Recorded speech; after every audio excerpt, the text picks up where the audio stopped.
ओम शांति।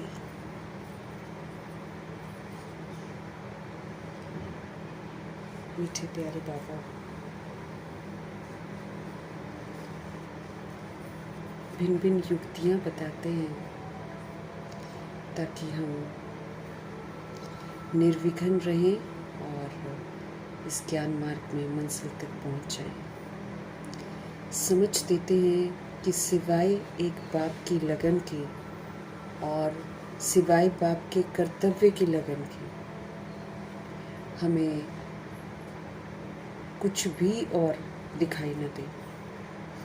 अगर हम इसमें मस्त हो जाएंगे तो बाबा कहते संसार में कोई चीज़ है या कोई व्यक्ति है या कोई वस्तु है ये भी ना मालूम चले। इस कदर लगन में मगन हो जाएंगे तो कभी भी हमारी ज़िंदगी में विघ्न नहीं आएंगे और हम अपनी मंजिल तक पहुंच जाएंगे। समझ देते हैं कि जितने भी साइट सीन्स हैं इस दुनिया में ये सिर्फ एक भपका है, एक दबदबा है जो मायावी है। इसलिए इसके आकर्षण में आकर इसी को मंजिल नहीं समझना है, बल्कि सही विधि से सही रास्ते पर चलकर हमको मंजिल पर पहुंचना है। बाप के साथ और श्रीमत रूपी हाथ के साथ ही हम मंजिल तक पहुंच सकते हैं।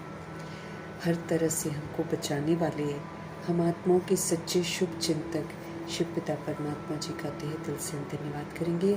और जो सदा बाबा के कर्तव्य में और बाबा की याद की लगन में मगन रहे, सदा निर्विघ्न रहे, ऐसे व्यक्त ब्रह्मा, अव्यक्त ब्रह्मा, गुप्त बड़ी माँ, big brother, great great grandfather का रोल प्ले करने वाली आत्मा ब्रह्मा जी का तहे दिल से हम धन्यवाद करेंगे। धन्यवाद करते हुए दोनों ज़बरदस्त स्लाइड्स को हाजिर नाजिर करते हुए मीठे प्यारे शिव पिता परमात्मा के महावाक्य हम उन्हीं से समझेंगे। समझ जो शिव बाबा की है वो पूरे यूनिवर्स में फैले, तत्वों में फैले, प्रकृति में फैले, वायुमंडल में फैले। दिल से दुआ करेंगे मीठे बाबा की मीठी समझ जो है यूनिवर्स में मौजूद सभी रूहों तक भी पहुँचे, ये भी हम दिल से दुआ करेंगे।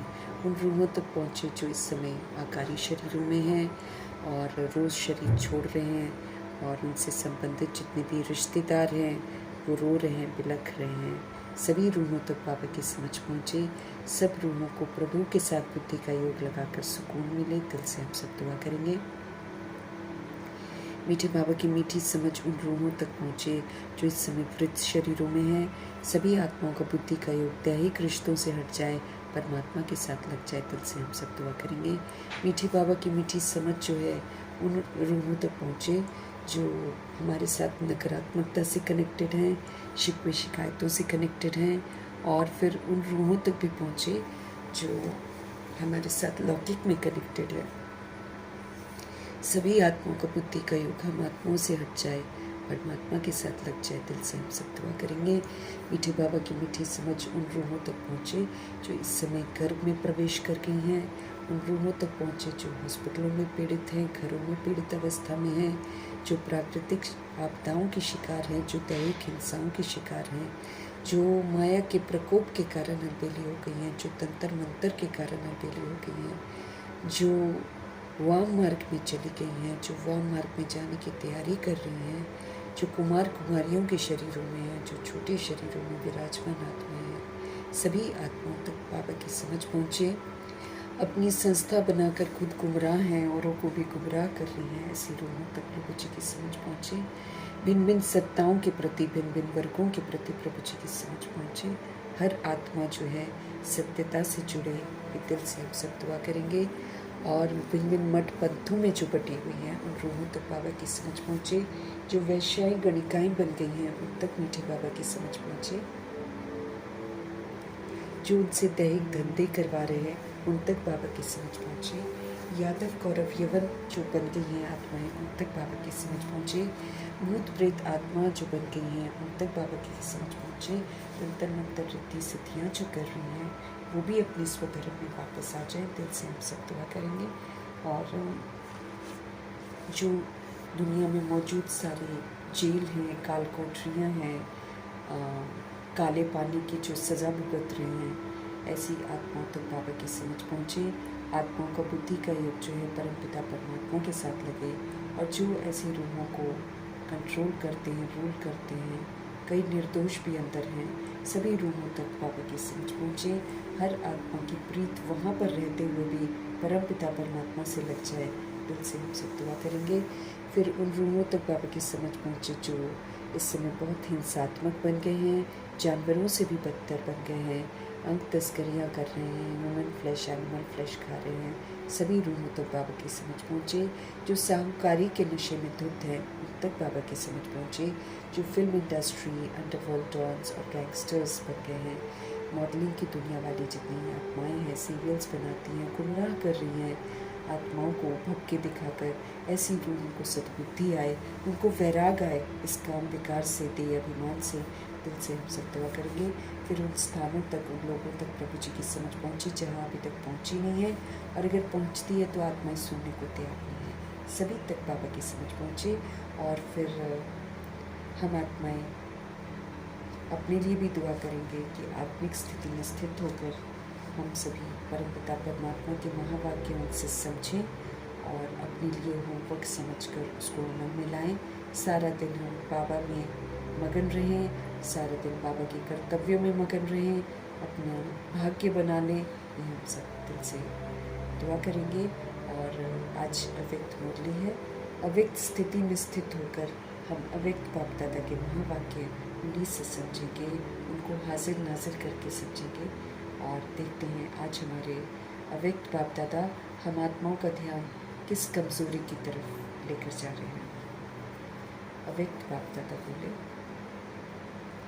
अपने भाग्य को और प्राप्तियों को सदा स्मृति में रख, सदा हर्षित रहो, सदा संतुष्ट रहो। दृष्टि, वृत्ति और प्रवृत्ति के द्वारा संतुष्टता का फिर अनुभव कराओ। हम जिन चीज़ों के लिए दुनिया में भागते रहते हैं वो हमको नहीं मिलती है। क्यों?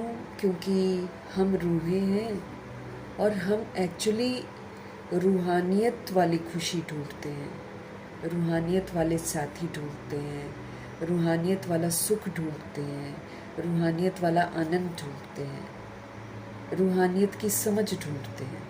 लेकिन देह के अभिमान और देहधारियों से मांगते हैं, जो कि हमको मिलने वाला नहीं है। इसलिए परमपिता परमात्मा फिर हम आत्माओं के सर्व संबंधी बनकर आते हैं और हमको श्रेष्ठ भाग्य को प्राप्त करने का अवसर देते हैं। तो बाबा हमको स्मृति दिला रहे हैं कि आप अपने भाग्य को, भगवान मिले हैं और भगवान से फिर जो इतनी प्राप्तियां होती हैं उसको हमेशा बुद्धि में रखो। ये दुनिया में मुझे क्या नहीं मिला है, क्या मिला है, वो तो टेम्पररी होता है दुनिया वाला। उसमें हम आत्माएं कभी भी तृप्त नहीं होती हैं। आज मिला, फिर कल और चाहिए, फिर कल और चाहिए, ऐसा वाला स्थिति होता है हमारा। तो अभी क्या है, अपने भाग्य और प्राप्तियों को स्मृति में रख हमको सदा ही हर्षित रहना। अब बाबा से हमको ज्ञान भी मिलता है, समझ सबसे ज़रूरी है। क्योंकि पहले तो हम क्यों, क्या, कैसे, ऐसे वैसे कितने प्रश्न लेते थे। अब हमको बाबा ने बता दिया, क्यों, क्या, कैसे, ऐसे वैसे तुम्हारे ही कर्मों का खेल। अब उन्होंने हमको समझा दिया है, तब समझ से मेरे को चलना है ना। तो बाबा कह रहे हैं, आप अपने भाग्य और प्राप्तियों को स्मृति में रखो कि मुझे क्या मिलता है, उसकी लिस्ट सामने रखो। हमको ज्ञान मिलता है, हमको गुण मिलते हैं, हमको शक्तियाँ मिलती हैं, हमको वरदान मिलता है, हमको स्वमान मिलता है। स्वमान ही की माला कितनी लंबी है। हम देहधारियों से मान चाहते हैं। इस कलयुग की दुनिया में सारी दुनिया देह अभिमान के पीछे पड़ी हुई है और देहधारियों से मान एक्सपेक्ट कर रही है कि कोई मुझे मान दे, कोई मुझे शोहरत दे, कोई मुझे मेरी शान मुझे दूसरों से मिले, ऐसे सोचती हैं रूहें। मिलता उसको कहीं से भी नहीं। इसलिए भगवान स्वमानों का भंडार खोल देते हैं।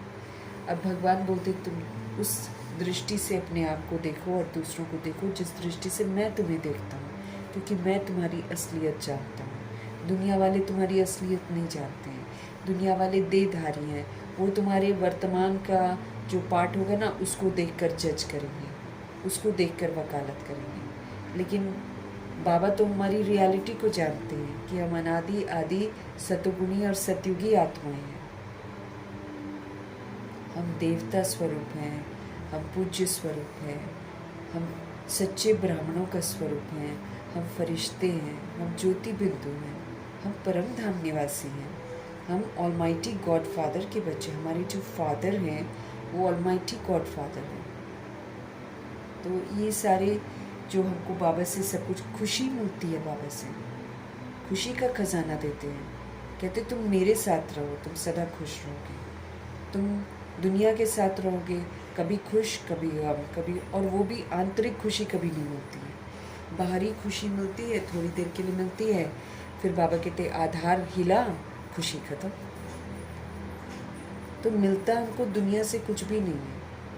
तो भगवान हमको खुशी भी देते हैं, फिर भगवान हमको सारा राज बताकर संतुष्ट भी कर देते हैं, संतुष्टता का खजाना भी हमको देते हैं। हर तरह से बाबा हमारे मददगार बनते हैं।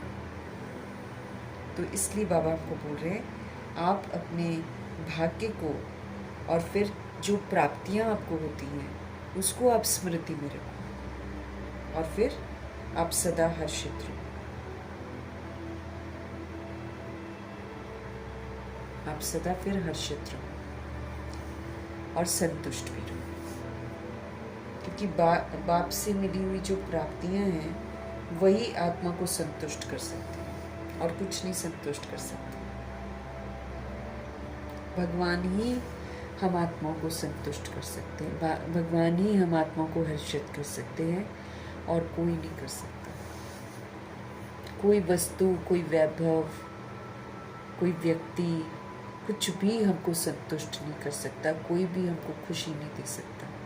तो अपने भाग्य और प्राप्तियों को स्मृति में रख सदा हर्षित व संतुष्ट रहो। दृष्टि, वृत्ति और प्रवृत्ति द्वारा संतुष्टता का फिर दूसरी सोच को अनुभव भी करो।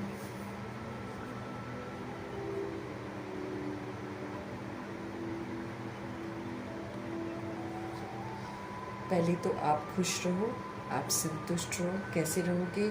जब भाग्य को देखोगे कि मेरा भाग्य, मुझे भगवान से पालना मिल रही है, बाप की पालना मिल रही है, मुझे फिर उनसे शिक्षाएं मिल रही हैं, मुझे उनसे रोज़ वरदान मिल रहे हैं, फिर खजाने मिल रहे हैं, फिर ताज मिल रहे हैं, तिलक मिल रहे हैं।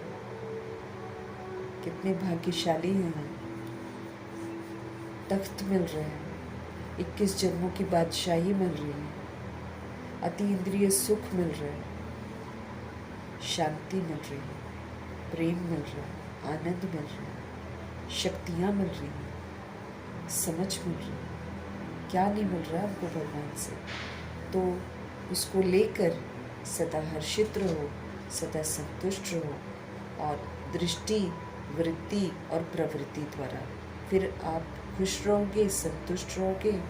फिर आप अपनी दृष्टि के द्वारा, अपनी सोच के द्वारा, अपने नज़रिए के द्वारा, और फिर अपनी प्रवृत्ति के द्वारा संतुष्टता का अनुभव करो।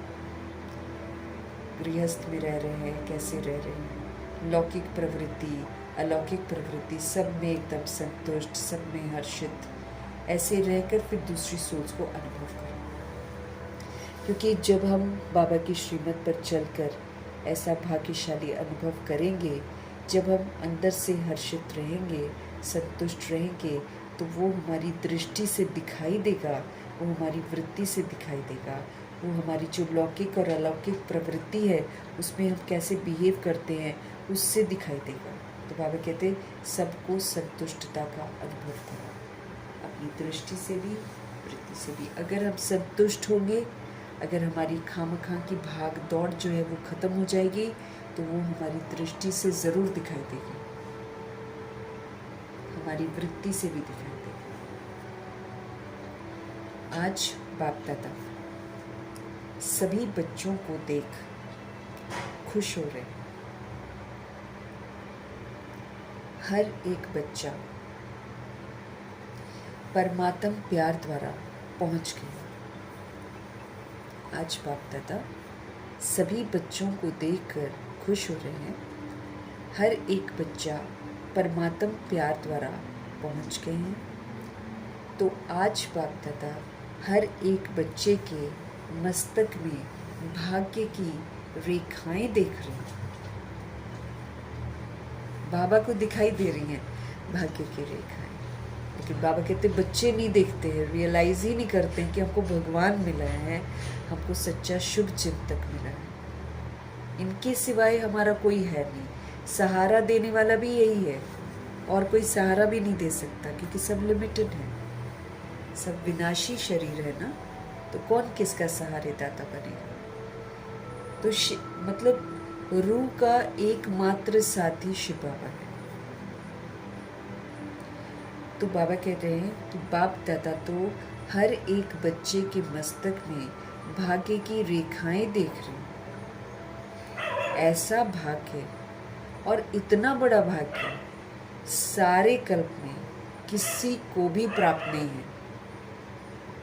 ऐसा वाला भाग्य और इतना बड़ा भाग्य सारे कल्प में किसी को भी प्राप्त नहीं है, क्योंकि आपको भाग्य देने वाला स्वयं भाग्यदाता है। वो तो ऑलमाइटी गॉड फादर है। इसीलिए ऐसा वाला भाग्य और इतना बड़ा भाग्य ये तो सारे कल्प में किसी को भी प्राप्त नहीं है, क्योंकि यहाँ पर भाग्य देने वाला स्वयं शिव पिता परमात्मा है। भाग्य का वो दाता है। हर एक के मस्तक में पहले तो चमकता हुआ सितारा का भाग्य चमक रहा है। हर एक के मस्तक में पहले तो चमकता हुआ सितारा का भाग्य चमक रहा है। मस्तक में चमकता है ना, क्योंकि ये जो जागृति का भाग्य है, क्योंकि हम जगते हैं तो सबको जगाते हैं, और फिर हम जगते हैं तो कभी गलती नहीं करेंगे। तो इसीलिए सबसे बड़ा भाग्य तो यही है। ऐसा भाग्य और इतना बड़ा भाग्य सारे कल्प में किसी को भी प्राप्त नहीं है, क्योंकि आपको भाग्य देने वाला खुद भाग्य दाता है। हर एक के मस्तक में पहले तो चमकता हुआ सितारा का भाग्य चमक रहा है। ब्रिकुटी में हर एक के मस्तक में पहले तो चमकता हुआ सितारा का भाग्य चमक रहा है। मुख में मधुर वाणी की रेखा चमक रही है। मुख में मधुर वाणी कौन देता है? मधुरता बाबा ही तो देते हैं। उसके पहले तो सारे कड़वे ही होते हैं ना। तो जो इतनी सुंदर बाबा की मीठी मीठी वाणी है, तो मुख में मधुर वाणी की रेखा चमक रही है।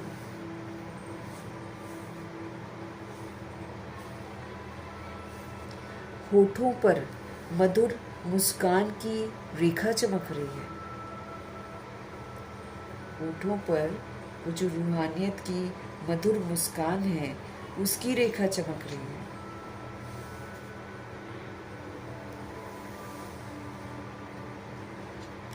दिल में दिलाराम बाप के लवलीन की रेखा चमक रही है। जब दिल देखो तो उसमें रूह जो है वो दिलाराम बाप में लवलीन है, वो वाली रेखा चमक रही है। हाथों में देखो तो हाथों में तो सर्व खजानों की श्रेष्ठता की रेखा चमक रही है, क्योंकि सारे खजाने जब हम सफल करते हैं तब मेरा भाग्य बनता है ना। तो हाथों में सर्व खजानों की श्रेष्ठता की रेखा चमक रही है। सारे खजाने अपने होते हैं, फिर हम उसका सहयोग देते हैं सबको।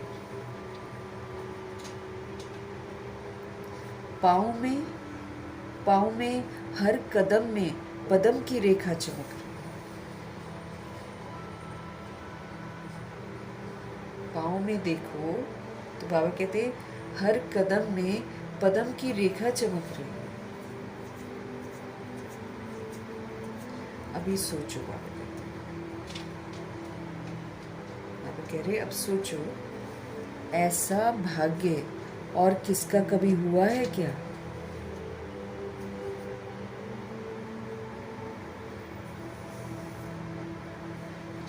पाँव में आप हर कदम बाबा के रास्ते पर चलो तो हर कदम में पद्मों की कमाई। अभी सोचो, ऐसा भाग्य और किसका हुआ है, इसलिए आपके यादगार चित्रों का भी भाग्य वर्णन होता है। बाबा कहते हैं इसलिए जब आपके जड़ चित्र बनते हैं, यादगार चित्र बनते हैं, तो उसका भी भाग्य जो है वो वर्णन होता है, जबकि वो जड़ चित्र होते हैं।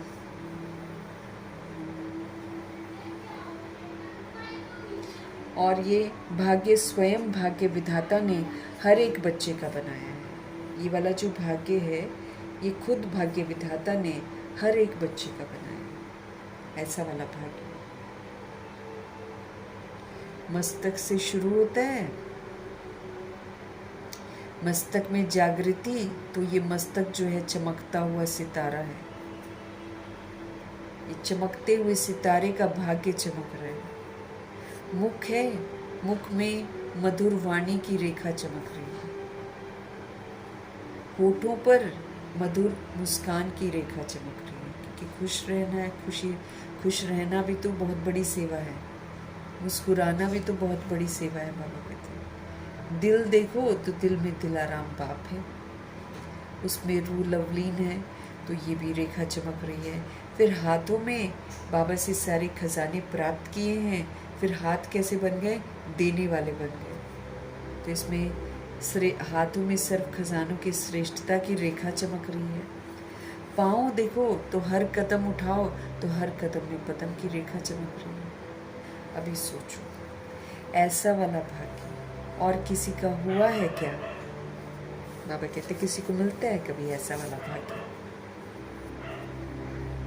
इसलिए आपके यादगार चित्रों का भी भाग्य, इसलिए बाबा बोलते जब आपके जड़ चित्र बनते हैं तो आपके जड़ चित्रों का भी जो भाग्य है वो वर्णन होता है। उनको भी जाकर कहेंगे सर्वगुण संपन्न हो, 16 कला संपूर्ण हो, आप संपूर्ण निर्विकारी हो, आप मर्यादा पुरुषोत्तम हो। वहाँ भी जाकर आत्माएं जो हैं महिमा करती हैं। और ये भाग्य जो है ना, स्वयं भाग्य विधाता ने हर एक बच्चे का बनाया है। कौन बनाने वाला है ये भाग्य?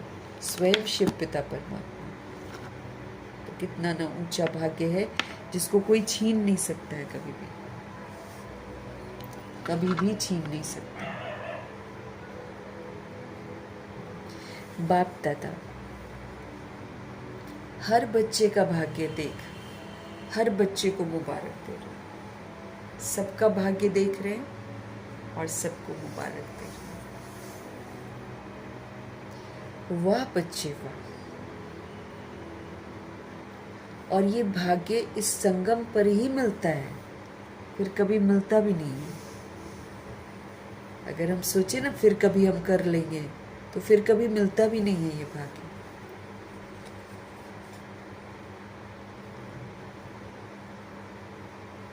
तो ये भाग्य इस संगम पर ही मिलता है और चलता है। संगम युग का सुख सभी युगों से श्रेष्ठ है, क्योंकि ये सुख के सागर से हमको मिलता है। एक सच्चा साथी हमको मिलता है, तो जब हमको सच्चा साथी मिलता है तो फिर हमको सुखों का अनुभव होता है ना।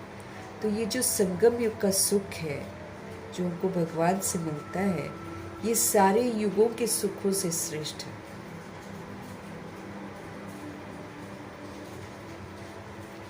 सतयुग का भाग्य भी संगम के पुरुषार्थ की प्रारब्ध है। जो ये सतयुग का भाग्य है ना, ये भी संगम के पुरुषार्थ की प्रारब्ध है। सतयुग का भाग्य ये कहाँ से मिलता है हमको?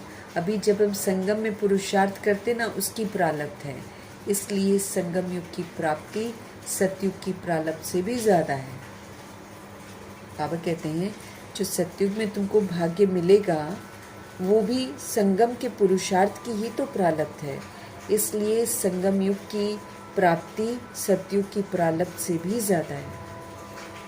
अपने भाग्य में खो जाओ, कुछ भी होता रहे, अपना भाग्य स्मृति में लाओ तो क्या निकलता है? वह मेरा भाग्य। अगर हम भाग्य को स्मृति में लाते हैं तो हमारे मुख से क्या निकलता है? वह मेरा भाग्य, क्योंकि स्वयं भाग्य विधाता आपका बाप है। क्यों? क्योंकि स्वयं शिव पिता परमात्मा जो है वो हम आत्माओं के बाप है। अपना भाग्य तो स्मृति में लाओ, बाबा कहते हैं, क्योंकि स्वयं भाग्य विधाता आपका बाप है। तो भाग्य दाता द्वारा हर एक को अपना भाग्य मिला हुआ है, हर आत्मा को मिलता है भाग्य। अब ये हम पर है कि हम कितना उस भाग्य को लेते हैं और कितना फिर भाग्य अपना बनाते हैं। जानते हो कि हम इतने भाग्यवान हैं कि कभी कभी जानते हो सदा नशा रहता है। बाबा कहते जानते हो कि हम इतने भाग्यवान हैं कि कभी कभी जानते हो ये सदा नशा रहता है। जब हमको भाग्य मिला है तो हमको सदा नशा रहना चाहिए ना। इसलिए हमसे पूछा जा रहा है कि क्या कभी कभी आप जानते हो या आपको सदा ही नशा रहता है?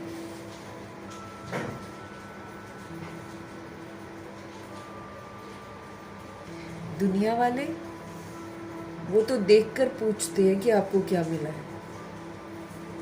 बाबा पूछ रहे हैं कि जब हमको भाग्य मिलता है तो वो दिखाई जरूर देगा। हम औरों से अलग दिखाई देंगे, अलौकिक दिखाई देंगे, संतुष्ट दिखाई देंगे, भाग दौड़ में भाग नहीं रहे होंगे, अलग ही दिखाई देंगे। तो बाबा हमसे पूछ रहे हैं कि दुनिया वाले जब आपको देखते हैं तो क्या पूछते हैं कि आपको ऐसा क्या मिला है जो आप हमेशा खुश रहते हो, परेशान नहीं रहते हो, सदा संतुष्ट रहते हो?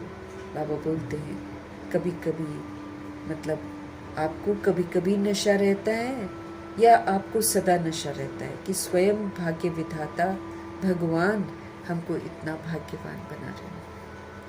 और फिर जब नशा रहता है, जब आप संतुष्ट रहते हैं तो दुनिया वाले आपको देखकर पूछते हैं कि आपको क्या मिला है। और आप लोग उत्तर क्या देते हो? क्या आप ये उत्तर देते हो कि जो पाना था सो हमने पा लिया? आपने पा लिया है? हाथ उठाओ। पा लिया है? सबसे पूछ रहे हैं बाबा। फलक से कहते हो कि बाबा कहते क्या आप फलक से कहते हो कि कोई अप्राप्त वस्तु ही नहीं है हमारे लाइफ में? ऐसी कोई वस्तु ही नहीं है जो अप्राप्त हो, है फकुर? और फिर आपको ये सारा कुछ जो इतना मिल गया है, आपको मिला कैसे? सिर्फ बाप को आपने जाना, बाप को आपने माना, आपने उनको अपना बनाया और आपको भाग्य मिल गया।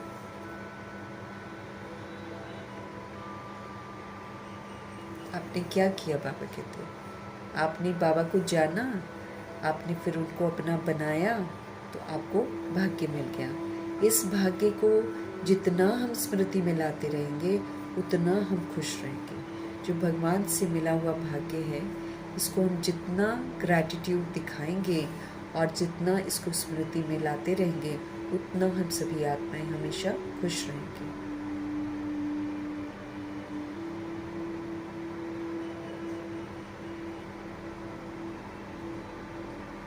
तो इतना बड़ा जो भाग्य है वो बाप को जानने से, बाप को मानने से, उनको अपना बनाने से मिल जाता है। इस भाग्य को जितना हम अपनी स्मृति में लाते रहेंगे उतना हम हर्षित होते रहेंगे, उतना हम हैप्पी रहेंगे। भाग्यवान आत्मा का चेहरा हमेशा हर्षित रहेगा। मतलब जो बाबा से भाग्य लेकर अपना भाग्य बना लेंगे ना, उनका चेहरा हमेशा हर्षित रहेगा, ऑलवेज हैप्पी। रहेगा नहीं, रहता है। फिर बाबा ने बोला कि रहेगा भी नहीं। बाबा कहते जो ऐसे भाग्यवान बनते हैं और उस फकुर में रहते हैं वो फिर हमेशा खुश रहते हैं। तो इस भाग्य को जितना हम स्मृति में लाते रहेंगे उतना हम हर्षित होते रहेंगे। भाग्यवान आत्मा का चेहरा वो तो सदा हर्षित रहेगा, रहेगा नहीं। फिर बाबा कहते रहता है। उनकी दृष्टि, उनकी वृत्ति और उनकी प्रवृत्ति हमेशा संतुष्ट आत्मा बनकर खुद भी संतुष्ट रहेगी और दूसरों को भी संतुष्ट बनाएगी।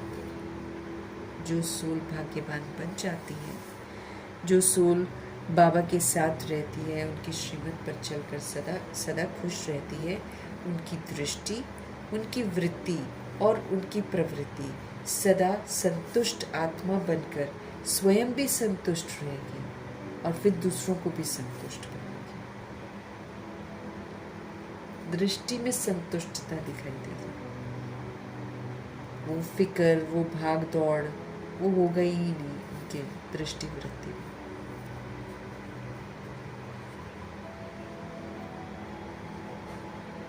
तो उनकी दृष्टि, उनकी वृत्ति और उनकी प्रवृत्ति सदा संतुष्ट आत्मा बन स्वयं भी संतुष्ट रहेगी, दूसरों को भी संतुष्ट बनाएगी। तो आप सबको संतुष्टता का नशा रहता है, क्योंकि संतुष्टता का आधार है सर्व प्राप्ति। जब हम सब कुछ प्राप्त कर लेते तभी तो हम संतुष्ट होते हैं। तो हम जब भगवान जी से सब कुछ प्राप्त कर लेते हैं तो फिर वो संतुष्टता हमारे अंदर आ ही जाती है। लेकिन वही है कि जो भगवान से मिलता है उसको अनुभव करना है। बिना अनुभव किए हम कभी संतुष्ट नहीं रहते। जैसे बाबा बोलते हैं तुम मेरे साथ सारे संबंध बना लो, तो जब हम सारे संबंध उनके साथ बना लेते हैं तब हम संतुष्ट रहते हैं। तो आप सबको संतुष्टता का नशा रहता है। क्योंकि संतुष्टता का आधार, संतुष्टता हमारे अंदर तभी आती है जब हमको सारी प्राप्तियां हो जाए, और अगर अप्राप्ति होती है तो फिर वो असंतुष्टता का आधार है। अप्राप्ति है तो उसकी वजह से असंतुष्टता हो जाती है। जब हमारे पास सारा कुछ नहीं होता तो कोई ना कोई चीज़ की कमी तो हमको असंतुष्ट करती है ना।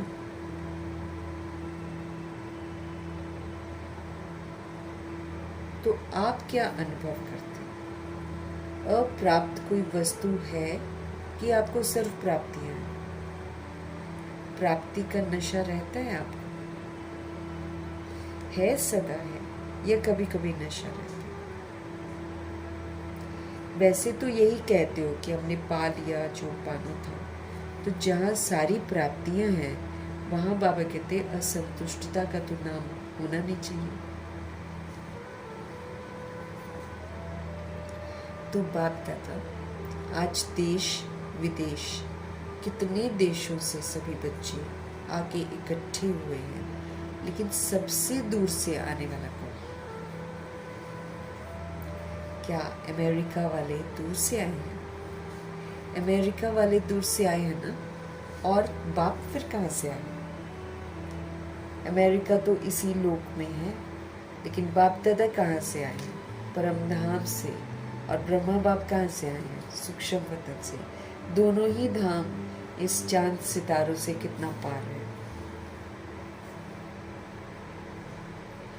तो कौन दूर से आया है? सबसे दूर कौन? ये है बाप और बच्चों के प्यार का नजारा। बाबा सबसे दूर से आते हैं, फिर वहाँ से ब्रह्मा जी को लेते हैं। ब्रह्मा जी सूक्ष्म वतन में, फिर दोनों जने नीचे गुलजार दादी में आते थे। तो कौन दूर से आया है? सबसे दूर कौन है? ये है बाप और बच्चों के प्यार का नजारा। आपने कहा मेरा बाबा, और बाबा ने फिर कहा मेरा बच्चा। सिर्फ एक को जानने से हमको कितना वर्षा मिल गया। समझ चाहिए, सुख चाहिए, शांति चाहिए, शक्तियाँ चाहिए, प्यार चाहिए, प्रेम, आनंद चाहिए, सब कुछ मिल गया। ज्ञान मिला, न विस्तार है ज्ञान का। बाबा खुद मिले तो जिसको भगवान मिल गया उसको तो सब कुछ मिल गया। लेकिन वही है कि भगवान को हम अपना, मतलब कितना चाहते कि हम भगवान को अपना बनाएं, और कितना देहधारियों में अभी हम फंसे हैं या पुरानी दुनिया में फंसे हुए हैं। ना ना धोखा खाएंगे, क्योंकि सारा कुछ विनाशी है। एक भगवान ही तो अविनाशी है और हमारा साथी है, और तो कुछ हमारा साथी है नहीं है। तो उसके पीछे भागना मतलब क्या है? मृग तृष्णा की दौड़ है। वो है ना, सोने का हिरन समझकर सब भाग रहे हैं।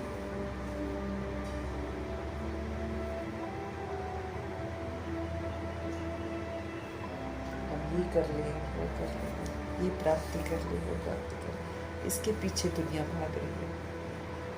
और वो सारी चीजें जिसे वो छोड़कर चले जाए।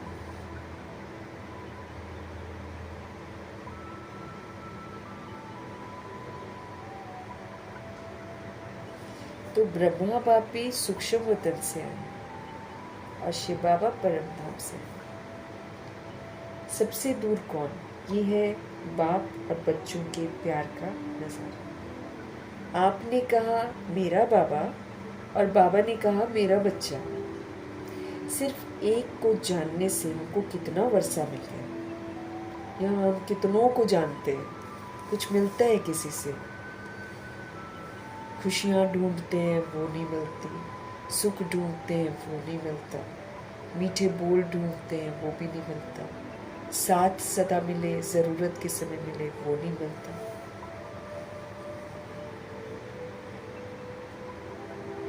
एक्सेप्टेंस मिले वो नहीं मिलता। बाबा तो सबको एक्सेप्ट करते हैं। बाबा तो सब धोखों से हमको बचाते हैं। क्या नहीं करते हैं बाबा? सबसे पहले तो हम शूद्रों को एक्सेप्ट करते हैं। हम जो हैं जैसे हैं वैसे ही स्वीकार कर लेते हैं। अडॉप्ट करके हमको पवित्रता की प्रतिज्ञा करवा कर अपने परिवार में ले आते हैं। फिर बाप की पालना देते हैं, क्योंकि दुनिया वाला बाप तो नहीं पालना कर पाता, कि वो तो देह अभिमान में होते हैं। तो वैसी पालना जैसी होनी चाहिए। अब देखो, दुनिया वाला बाप जो शरीर वाला बाप है, कब अपनी पसंद से चलाएंगे ना वो लोग। कभी कैसे कंट्रोल करेंगे, कभी कैसे, कभी अच्छा बात करेंगे, कभी डांट देंगे, कभी थप्पड़ भी लगा देंगे, कभी मुख से बोलकर ही थप्पड़ लगा देते कि थप्पड़ मारेंगे, कान के नीचे लगा देंगे, उठा के फेंक देंगे। मॉम डैड के आज की भाषा ऐसी हो गई है। बच्चे लाते भी हैं परिवार में, और फिर जब उनकी हरकतें, पहले उनको पैम्पर कर लेते हैं अच्छे से बचपन में, पैम्पर करके फिर जब वो बिगड़ जाता है फिर बर्दाश्त नहीं करते हैं, फिर हाथ पैर चलाते हैं, मुख चलाते हैं। ऐसा वाला लाइफ है ना सबका दुनिया में। तो जो पालना शिव बाबा देते हैं एज अ फादर, वो तो कोई भी नहीं कर सकता।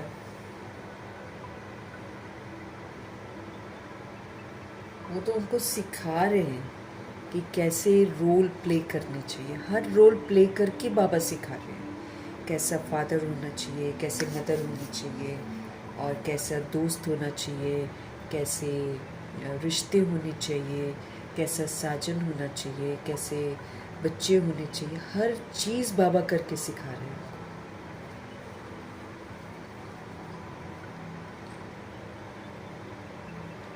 हम लोग सब जब धोखा खाते हैं तब भगवान के पास मुड़ते हैं। बाबा तो धोखा खाने से पहले हमको बचा रहे हैं कि मत खाओ धोखा। तो बंधनों से भी तुम बाहर आ जाओ। वो तो हमको ऐसे समझाते हैं कि जो बंधन तुमने बनाए हैं उससे भी तुम बाहर आ जाओ। उसके लिए सुंदर विधियां बताते हैं। कहते हैं सतुगुणी सतयुगी व्यवहार करो।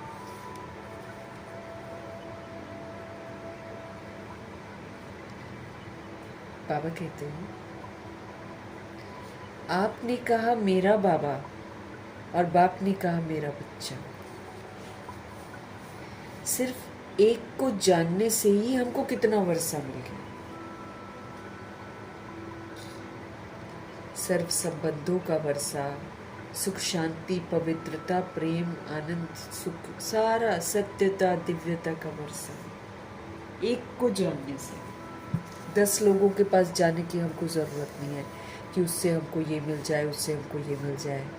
नहीं, जाने की ज़रूरत नहीं है, एक से ही सब कुछ मिल जाएगा।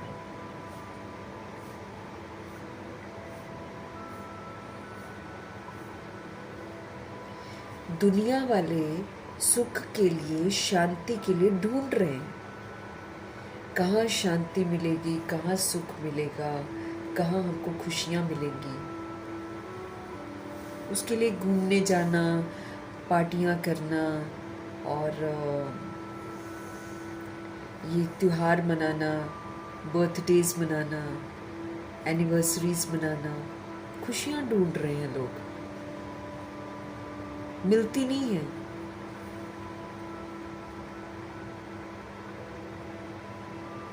खाली अपना टाइम वेस्ट करते हैं, एनर्जी वेस्ट करते हैं, पैसा वेस्ट करते हैं। या तो खुशी मिली तो स्थायी रहनी चाहिए ना हमारे पास खुशी, पल भर की खुशियाँ मिलती हैं, उसमें भी कई तो आजकल हादसों में कन्वर्ट हो जाती हैं।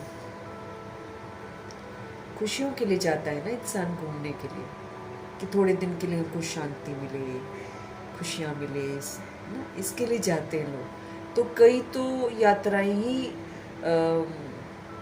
दर्दनाक हो जाती हैं, हादसों में परिवर्तित हो जाती हैं। और ये बाकी जो आजकल दुनिया में शादियां समझते हैं कि खुशी मिलती है, हम फ्री होते हैं, तो वो तो बंधन वाली आत्मा दूसरी वाली आत्मा को भी बंधन में बांध देती है। बाबा कहते दुखों की शुरुआत कर लेते हैं। तो देखो, शरीर के माँ बाप शरीर के बच्चों को दुख की प्राप्ति करा रहे हैं।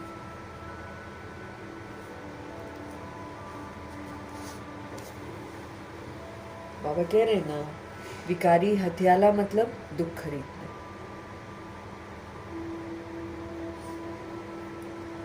दुनिया वाले सुख के लिए शांति के लिए ढूंढ रहे हैं, कहाँ शांति मिलेगी, कहाँ सुख मिलेगा, वहां हम चलें। और आपकी जीवन, बाबा कहते हैं, आपकी जीवन ही सुख शांति संपन्न होगी। हमको कहीं जाने की जरूरत नहीं है। अगर हम बाबा के साथ रहना शुरू कर दें, हमको कहीं जाने की जरूरत नहीं। यही बाप ही है वो मंजिल जहां सुख और शांति मिल सकते हैं।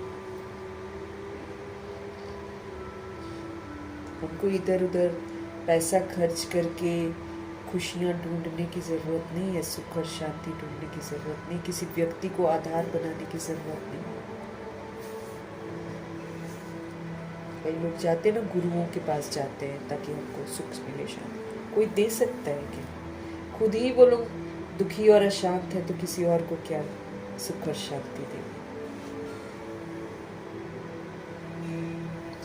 बाबा कहते दुनिया ढूंढ रही है कि कहाँ हमको शांति मिले, कहाँ हमको सुख मिले। और आपकी जीवन, आपकी तो जीवन ही सुख शांति संपन्न हो। बाबा के जो बच्चे हैं, जैसे दादियाँ वगैरह थी, या जब ब्रह्मा जी साकार में थे, तो बिल्कुल शांत रहते थे वो लोग, भाग दौड़ नहीं, एक जगह तपस्या कर रहे हैं। जितना तपस्या कर रहे हैं, जितना आत्माओं को जागृत करने के लिए आत्म अभिमानी बन रहे, उतना ही वो लोग खुश थे, सुखी थे, संतुष्ट थे। भाग दौड़ करने की उनको जरूरत नहीं पड़ी।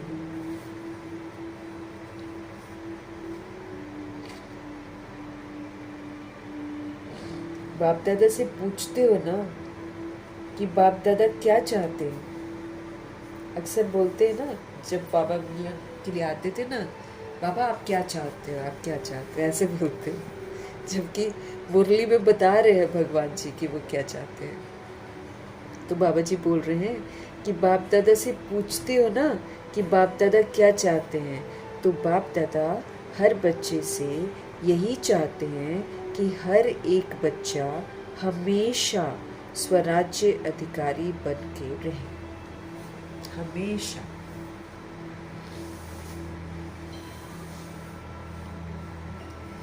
तभी पाप कर्म से बच सकेंगे। अगर हम हमेशा स्वराज्य अधिकारी रहेंगे, स्वराज्य अधिकारी बन के रहे। बाबा ये चाहते हैं कि उनका हर बच्चा जो है सदा ही स्वराज्य अधिकारी बनकर रहे।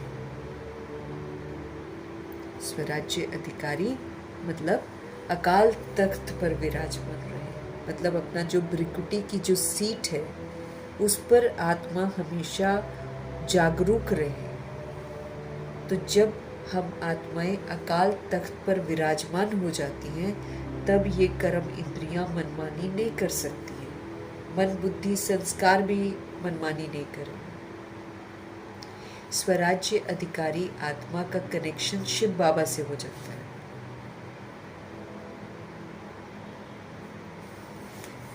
तो बाप दादा चाहते हैं कि हर बच्चा स्वराज्य अधिकारी बनकर हमेशा रहे। हमेशा रहेंगे तो क्या करेंगे? सतोगुणी और सतयुगी सहयोग देंगे सबको, अष्ट शक्तियों का सहयोग देंगे सबको। वो है स्वराज्य अधिकारी। वो अपनी कर्म इंद्रियों को सिखाता है कि क्या देखना है, क्या सुनना है, क्या बोलना है, क्या सोचना है ना, मन को कैसे मनमना भाव रखना है, बुद्धि को कैसे एक जगह ज्ञान रत्नों में एकाग्र रखना है।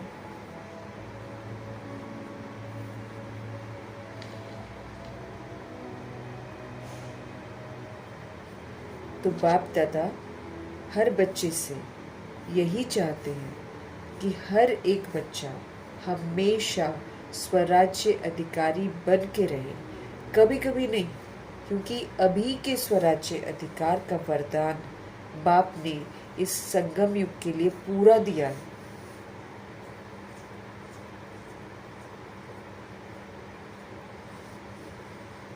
कभी कभी स्वराज्य अधिकारी नहीं, हमेशा। कभी कभी नहीं, क्योंकि अभी का जो स्वराज्य अधिकार का वरदान बाबा ने दिया है इस संगम युग के लिए पूरा दिया हुआ है।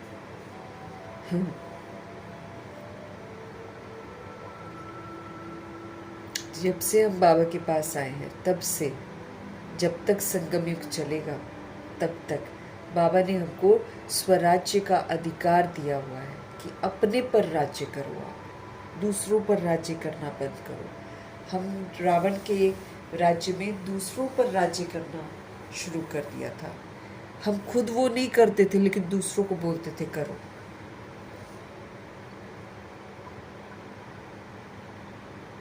अब भगवान ने हमको बोला नहीं, तुम अपने पर राज्य करो।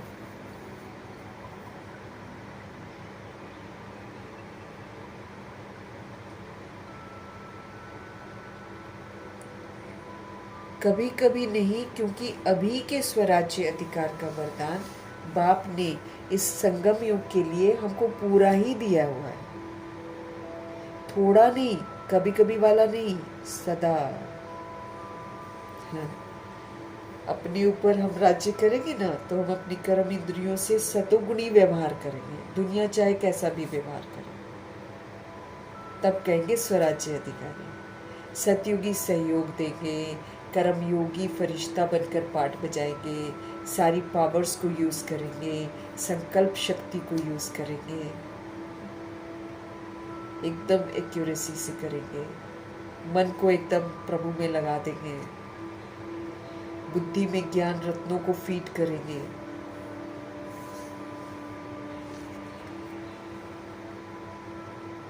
तो जब हमारे पास संगम युग में ये स्वराज्य अधिकार का वरदान फलीभूत करेंगे तब तो भविष्य में राज्य अधिकार मिलेगा।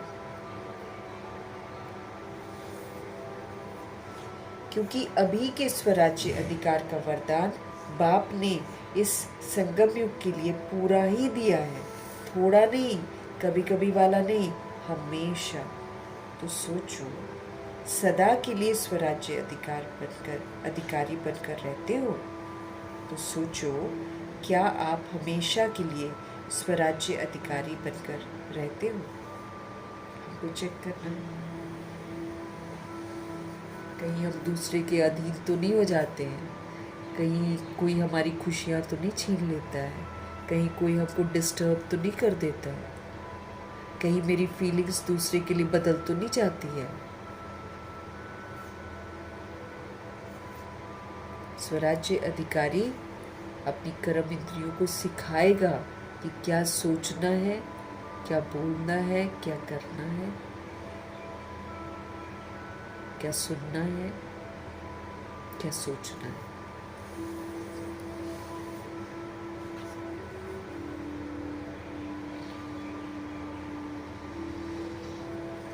बाबा कहते मुझे कभी कभी वाला नहीं चाहिए, ये जो मैंने तुम्हें वरदान दिया है स्वराज्य अधिकारी बनने का, इसको पूरा संगम युग ही यूज करना है।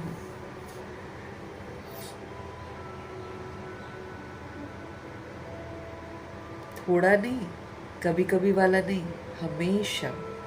तो सोचो, सदा के लिए स्वराज्य अधिकारी बनकर आप रहते हो सारा दिन।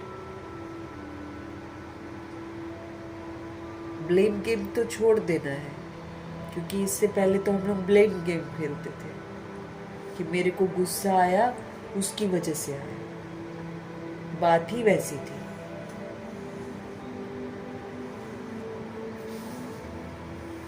ऐसे ऐसे हम लोग बोलते थे, ब्लेम गेम करते थे, उसकी वजह से, उसकी वजह से, परिस्थितियों की वजह से।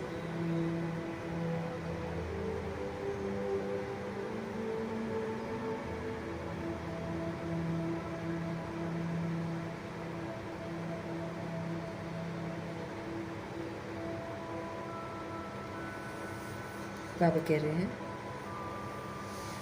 क्योंकि बाप दादा ने सुनाया कि इन सभी कर्म इंद्रियों के और मन बुद्धि संस्कार के भी तुम मालिक हो। आत्मा को एहसास दिला रहे हैं कि तुम कहाँ गुलाम बन गए हो। वास्तव में तुम तो इन कर्म इंद्रियों के और मन बुद्धि संस्कार के भी मालिक हो। ये तो हम आधार लिया है हमने कर्म इंद्रियों का, लेकिन मैं आत्मा ही तो चलाती हूँ इनको। ये अपने आप थोड़ी चलते हैं, ये अपने आप चले तो फिर आत्मा जब निकलती है तब भी आंखें काम करें, वो तो स्थिर हो जाती हैं। अगर खुली हैं तो खुली ही रह जाती हैं, अगर बंद है तो बंद ही रह जाती हैं। मुंह खुला है तो खुला ही रह जाता है, अगर बंद है तो बंद ही रह जाता है, जब आत्मा छोड़कर जाती है तो।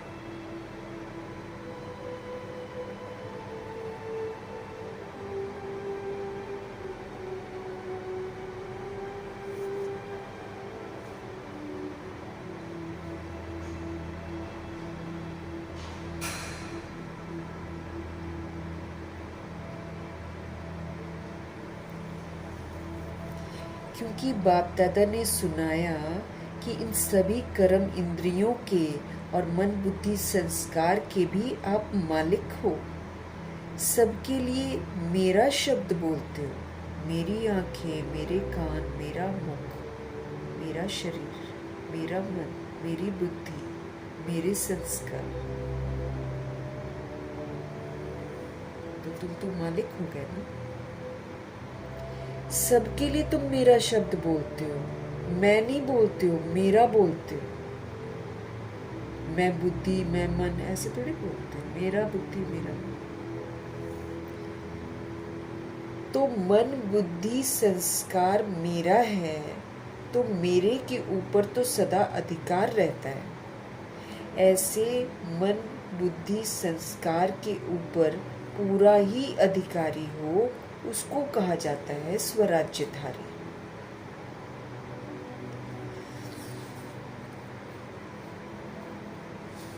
मन बुद्धि संस्कार अपनी मन मर्जियां नहीं करे, आँख कान मुख ये अपनी मन मर्जियां ना करे, मैं ना चाहूं और ये मुझसे कुछ कुछ करवाती रहे जो बाबा की श्रीमत के खिलाफ है, तो मैं तो गुलाम हो गई फिर तो। और आज तक 63 जन्मों में गुलामी करके ही तो हम शूद्र बन गए। हम अपने स्वधर्म को भूल गए, अपनी पोजीशन को भूल गए, और हम वो सब कुछ करने लग गए जो हमारी कर्म इंद्रियां कह रही थी।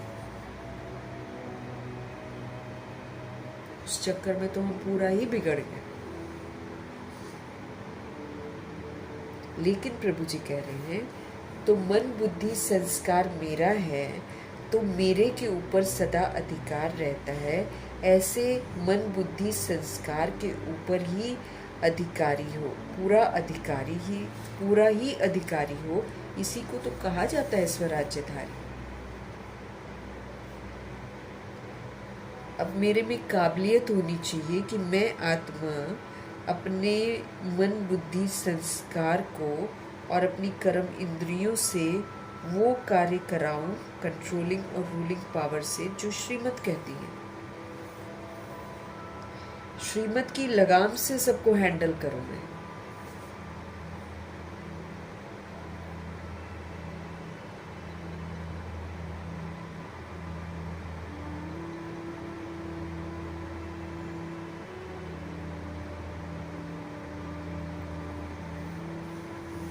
जो ऑर्डर करो उसी प्रमाण ये कार्य करने के लिए निमित्त हो। जो ऑर्डर करो उसी प्रमाण ये कार्य करने के लिए निमित्त है।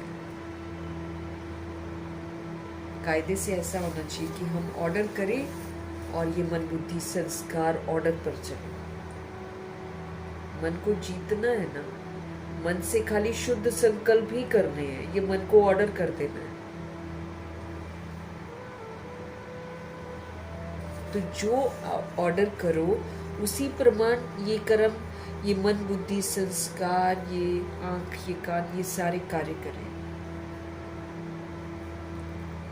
लेकिन इसके लिए क्या करना पड़ेगा हमें? इसके लिए चलते फिरते कार्य करते मालिकपन का नशा होना चाहिए। निश्चय भी होना चाहिए और नशा भी होना चाहिए कि मैं सारथी इन कर्म इंद्रियों को चलाने वाली हूं, इनको श्रीमत की लगाम से सिविल बनाने वाली हूं, इनका क्रिमिनल पना खत्म करना है और मन जो भटकता है उसको एकाग्र करना है। मन एकाग्र तो बुद्धि भी एकाग्र हो जाए। तो इसके लिए चलते फिरते कार्य करते मालिकपन का नशा होना चाहिए कि मैं आत्मा मालिक हूं, कर्म इंद्रियों की मैं मालिक हूं।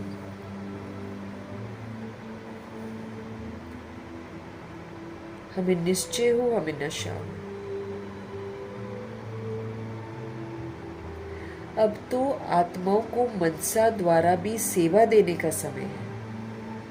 अब तो आत्माओं को भी मनसा के द्वारा सेवा देने का समय चल रहा है। चिल्लाते रहते हैं, हे पूर्वज, हमें थोड़ा सा सुख शांति की किरणें तो दे दो। तो हे पूर्वज, दुखियों की पुकार सुनाई देती है ना? बाप दादा ने इशारा दे दिया है कि कुछ भी आपदा अचानक आनी है, इसके लिए सेकंड में फुल स्टॉप लगाना सीखो। क्यों हुई, ऐसा क्यों हो गया, वैसा क्यों हो गया, एक सेकंड में फुल स्टॉप।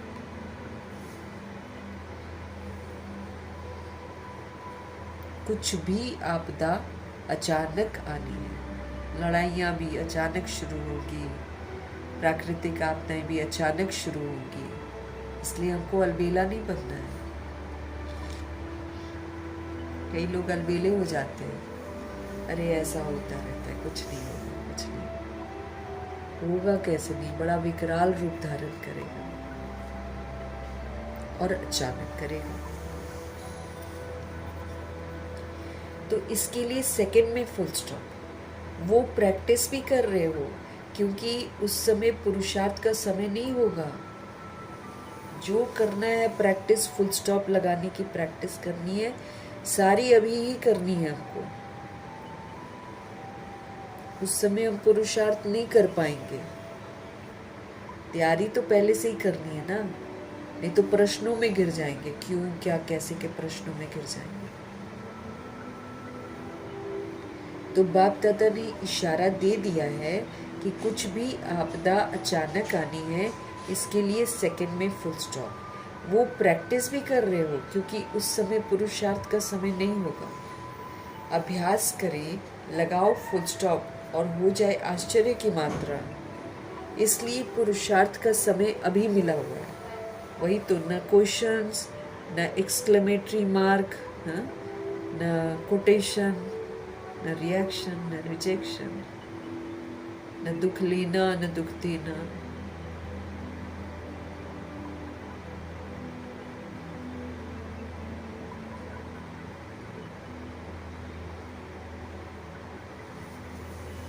तो बाबा कहते पुरुषार्थ का टाइम भी अभी है।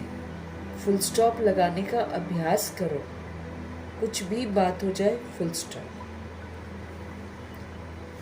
आश्चर्य की मात्रा भी नहीं लगानी। आश्चर्य की मात्रा भी लगाई तो फेल। क्वेश्चन किया, फेल। इसलिए बाबा कहते हैं कि जब आपदा आएगी उस समय पुरुषार्थ का समय नहीं होगा। अभ्यास करें, लगाओ फुल स्टॉप और लग जाए हमको आश्चर्य की मात्रा। इसलिए पुरुषार्थ का समय अभी मिला हुआ है। उस समय प्रैक्टिकल करने का समय है। अभी हम प्रैक्टिस कर रहे हैं। और फिर जब अचानक सब कुछ होगा तो प्रश्न नहीं उठना चाहिए, आश्चर्य भी नहीं होना चाहिए, क्योंकि अब सब कुछ तो देख ही रहे। बद से बदतर भी हमने देख भी लिया है, सुन भी लिया। इसीलिए तो देखा सुना है कि जब अंत में इससे भी बदतर होगा तो कहीं आश्चर्य की मात्रा न लगे।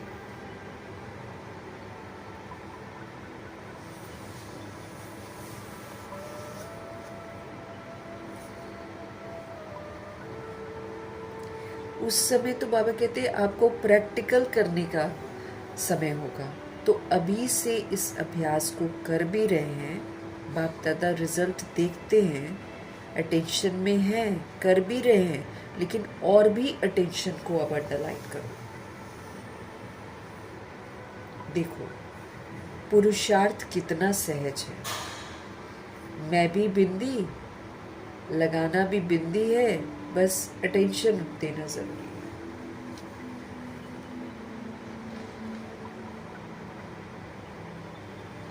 क्वेश्चन करने से, आश्चर्य की मात्रा लगाने से अपना हिसाब किताब बनता है। बिंदी लगाने से हिसाब किताब नहीं बनेगा, उल्टा जो पिछला है वो भी सेटल हो जाएगा।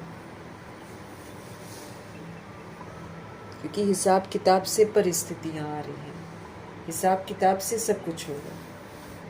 इसलिए पुरुषार्थ हमको बाबा बहुत सहज सिखाते हैं कि मैं भी बिंदी, लगाना भी बिंदी है, सिर्फ अटेंशन देना है। बाप दादा विशेष बच्चों को सौगात देते हैं। बच्चे, मैं आपके सदा साथ हूँ। सौगात है ये। तुम बच्चे बनो, बाबा सदा साथ है, ऐसा बोल रहे हैं। बाप दादा विशेष बच्चों को सौगात देते हैं। बच्चे, मैं आपके सदा साथ हूँ। बाबा कहा और बच्चों के लिए बाप सदा ही हाजिर हो जाते हैं। जो कहा गया है ना भक्ति मार्ग में, हजूर हाजिर है, सर्वव्यापी नहीं है, लेकिन बच्चों के आगे हजूर हाजिर है। बाबा कण कण में नहीं है, लेकिन जब ये पढ़ाई का या जो भी प्रॉब्लम्स हमारी ज़िंदगी में आती है ना, वहाँ पर बाबा हमारे आगे हमेशा हाजिर है संगम युग में। तो जो कहा गया है, दुनिया में कहते हैं कि हजूर हाजिर है, सर्वव्यापी नहीं है भगवान। ये नहीं कि हजूर हाजिर है तो मतलब बाबा ही बाबा हमेशा सब जगह है, नहीं। जो कहा गया है कि हजूर हाजिर है, सर्वव्यापी नहीं है, लेकिन बच्चों के आगे बाबा हजूर हाजिर है। तो सदा विजयी बनना, जहाँ भगवान साथ है वहाँ विजयी बनना क्या मुश्किल है।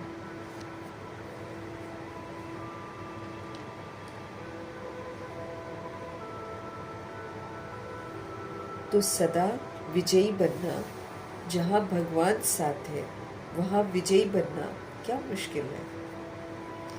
विजय वो तो आपका जन्मसिद्ध अधिकार है।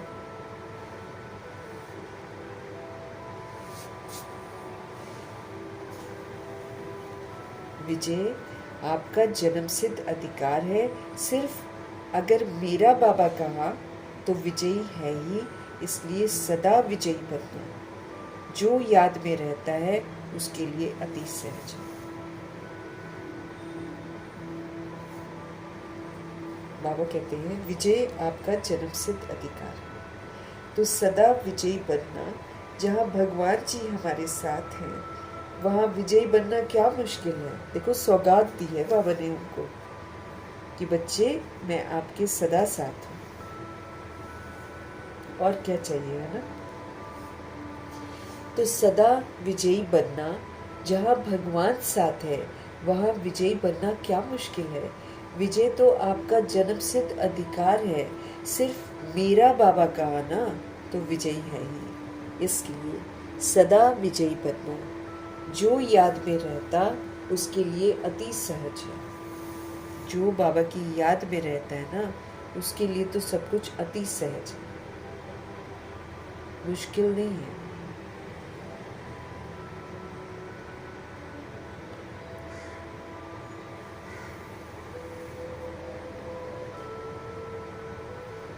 जो याद में रहता है उसके लिए अति सहज है, मुश्किल नहीं है। जहाँ भगवान है वहाँ विजय तो निश्चित है। तो आज बाप दादा सभी बच्चों को देखकर खुश हो रहे हैं कि कितने स्नेह से, कौन से साधन से आए हैं। ट्रेन में आए हैं, प्लेन में आए हैं, वो तो शरीर के द्वारा पहुँच गए, लेकिन दिल से तो प्यार आपका यहाँ लाया है ना। हिम्मत आपकी है तो फिर मदद भी बाप जरूर करते हैं। अभी बाप दादा यही चाहते हैं कि हर बच्चा हर कर्म में अपने स्वराज्य की सीट पर स्थित रहे।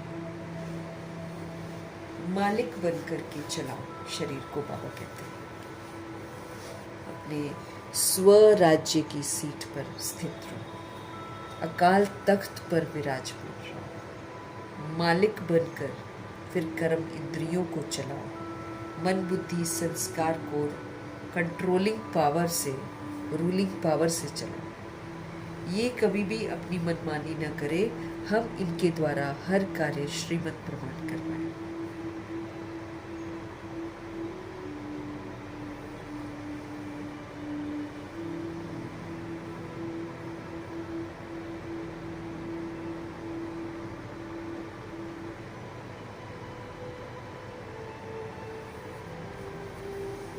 दिल से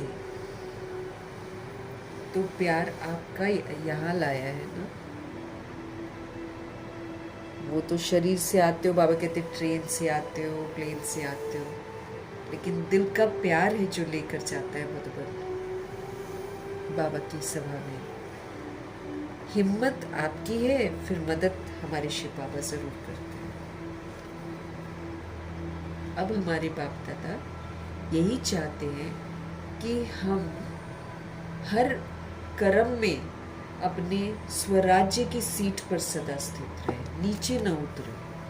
हम सीट से नीचे उतरते हैं तो फिर ये कर्म इंद्रियां हमको इधर उधर भटका देती है। मन भी कहीं उड़न खटोला कहीं और ले जाता है, बुद्धि भी कहीं और ले चली जाती है, भगवान में नहीं टिकती फिर। लेकिन जब हम अपने स्वराज्य की सीट पर बैठेंगे तो ये कर्म इंद्रियां हमको कहीं भी नहीं ले जा सकती।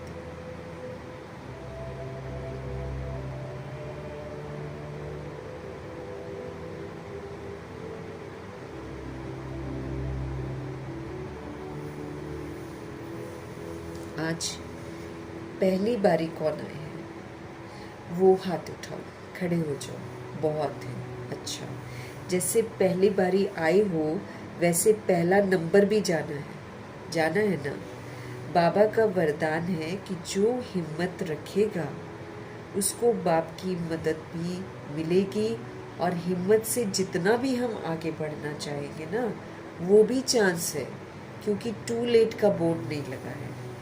याद में आप रहो और फिर जो प्राप्त हुआ है ना उससे औरों की सेवा करो। हम याद में रहें और बाबा से जो कुछ भी हमको मिलता है उससे फिर हम औरों की भी सेवा करें। जितनी सेवा हम करेंगे उतनी दुआएं हमको मिलेंगी।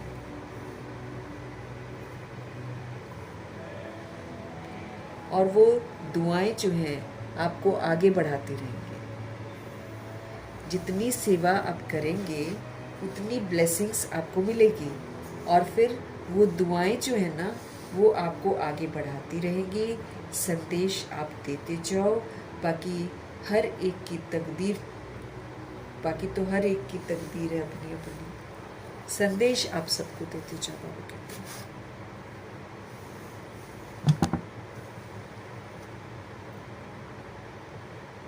लेकिन आप संदेश दे दो, पुण्य अपना जमा करते रहो। जो चीज़ किसी को नहीं है वो चीज़ किसी को प्रोवाइड करना बाबा कहते हैं वो बहुत बड़ा पुण्य है। तो वो पुण्य करो, पुण्य अपना जमा करते रहो। संदेश सबको अच्छी मनसा के साथ देते जाओ तो पुण्य आपको क्या करेगा, आगे बढ़ाता रहेगा। पुण्य का खाता हमको आगे बढ़ाता रहेगा।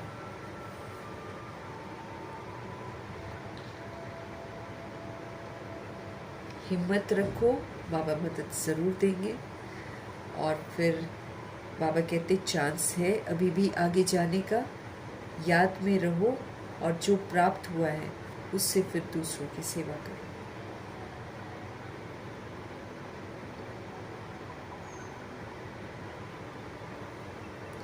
जितनी सेवा करेंगे उतनी दुआएं मिलेंगी और वो दुआएं वही आपको आगे बढ़ाएंगी।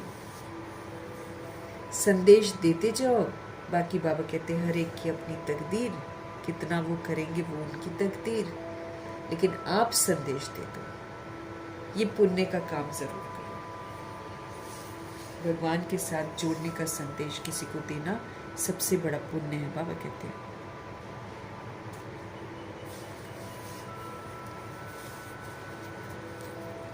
पुण्य आपको फिर आगे बढ़ाता रहेगा। इसलिए ना स्वपुरुषार्थ का खाता, दुआओं का खाता, पुण्य का खाता ऐसे बोलते ना बाबा कहते जमा करो। जितना हम करेंगे ये हमको आगे बढ़ाता रहेगा। सभी आत्मा भाइयों का भला अच्छा होगा। बाप दादा अमृत वेले सभी तरफ चक्र लगाते हैं। उनके लिए चक्र लगाना क्या बड़ी बात है। और बाप दादा ने ये भी कह दिया है कि 4 बजे के मिलन की विशेषता ये भी है कि 4 बजे बाप दादा सभी बच्चों को सहज ही वरदान देते हैं। जो उठता है उसको वरदान मिल जाता है और इजीली देते हैं क्योंकि बच्चों के लिए ही बाबा स्पेशल वो टाइम रखते हैं। वरदान दाता का विशेष पाठ अमृत वेले ही होता है। हमको ताकत चाहिए, हमको चार्जिंग चाहिए, जो मर्जी समझ चाहिए, सब बाबा से सुबह ही मिलती है बच्चों को। सारा दिन तो अप्लाई करने का टाइम आ जाता है। सारा दिन नहीं मिलेगा, सुबह ही वरदान मिलता है। सारा दिन तो उसको वरदान को हमको फलीभूत करना है।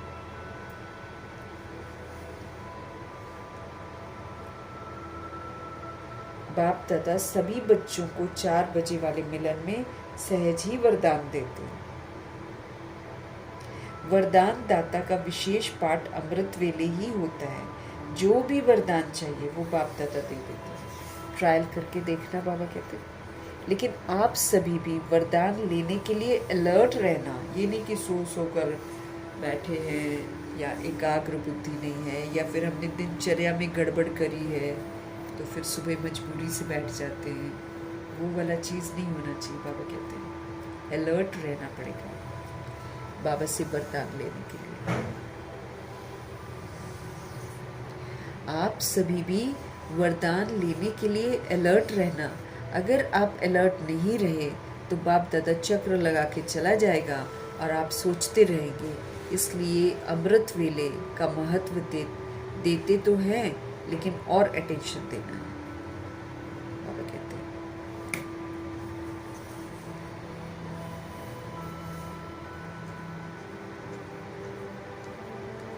अगर आप अलर्ट नहीं रहे, अगर आप जागरूक नहीं रहे, बाप दादा आएगा, देखेगा, चक्र लगाकर चला जाएगा और आप सोचते ही रह जाएंगे। इसलिए अमृत वेले का महत्व देते तो है, लेकिन और अटेंशन देना है।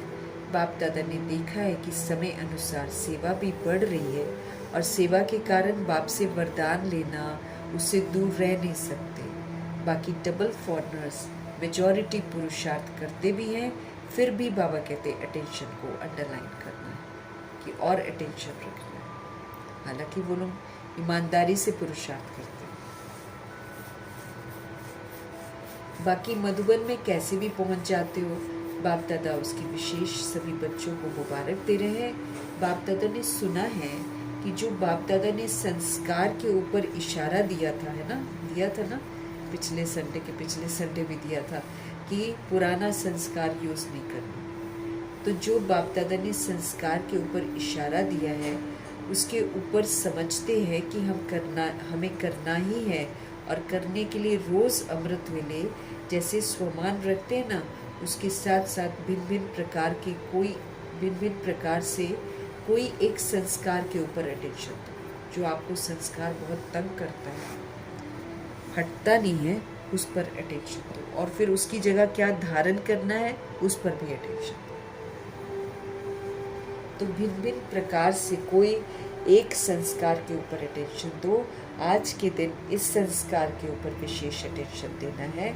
और फिर रात्रि को जब बाप दादा को अपना सारे दिन का चार्ट देते हो, उस समय उस संस्कार की रिजल्ट भी विशेष बाबा को सुनाओ, तो विशेष अटेंशन हो जाएगा। किसी न किसी संस्कार के ऊपर अटेंशन ज़रूर रखना है। जैसे याद के ऊपर अटेंशन देते हो, उसके साथ साथ उसी समय ये भी रिजल्ट बाप दादा दो। अगर मानो आप चाहते हो, लेकिन उस दिन आपके सामने कोई संस्कार मिटाने का कार्य नहीं हुआ, तो अपने आप को बाप की मुबारक देना और रोज़ ऐसे बाप की मुबारक विशेष उस संस्कार प्रति लेते जाना।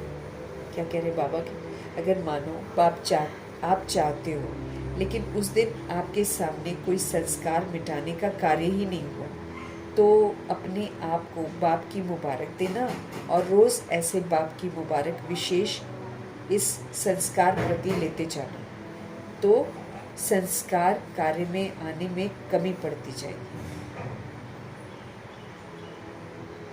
तो जैसे योग के बारे में चेक करते हो, वैसे संस्कार को भी चेक किया करो। संस्कार रोज नहीं आता है, कभी कभी आता है। जो पुरुषार्थ है उनका बाई चांस पेपर आता है, जो पुरुषार्थी है उनका बाई चांस पेपर आता है, बाकी रोज नहीं आता है।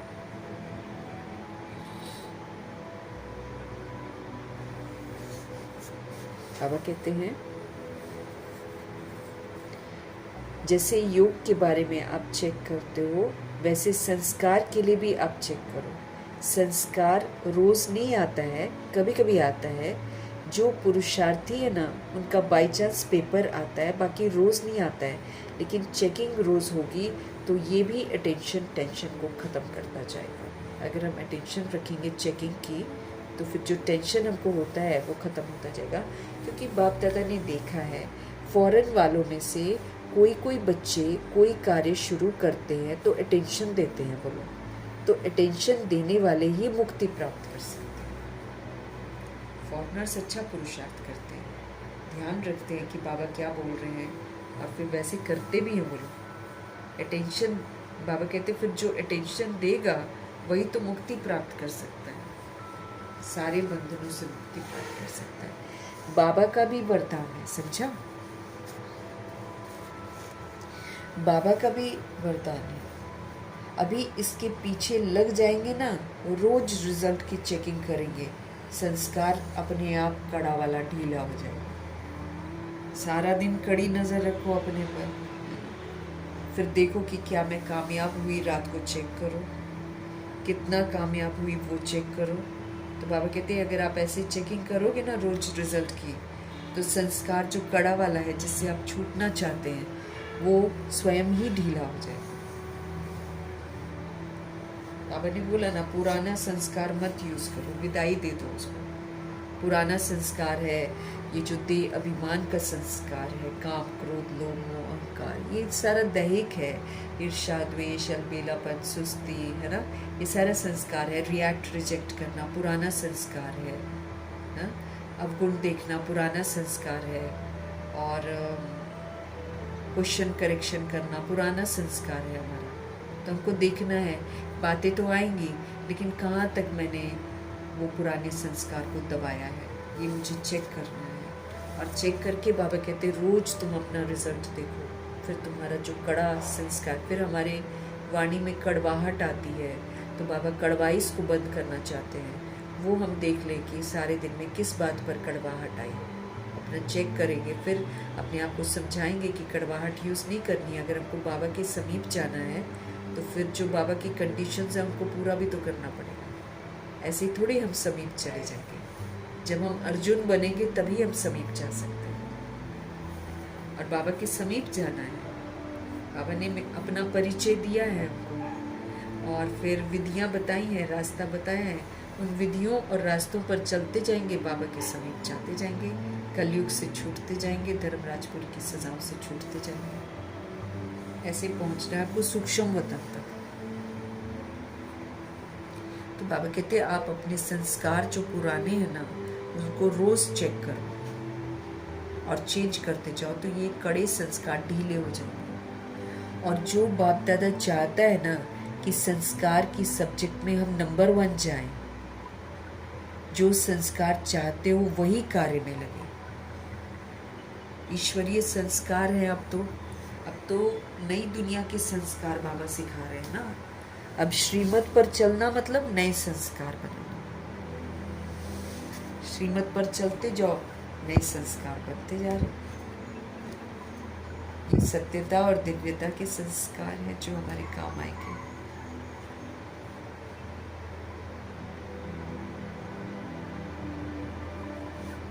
बाबा कहते हैं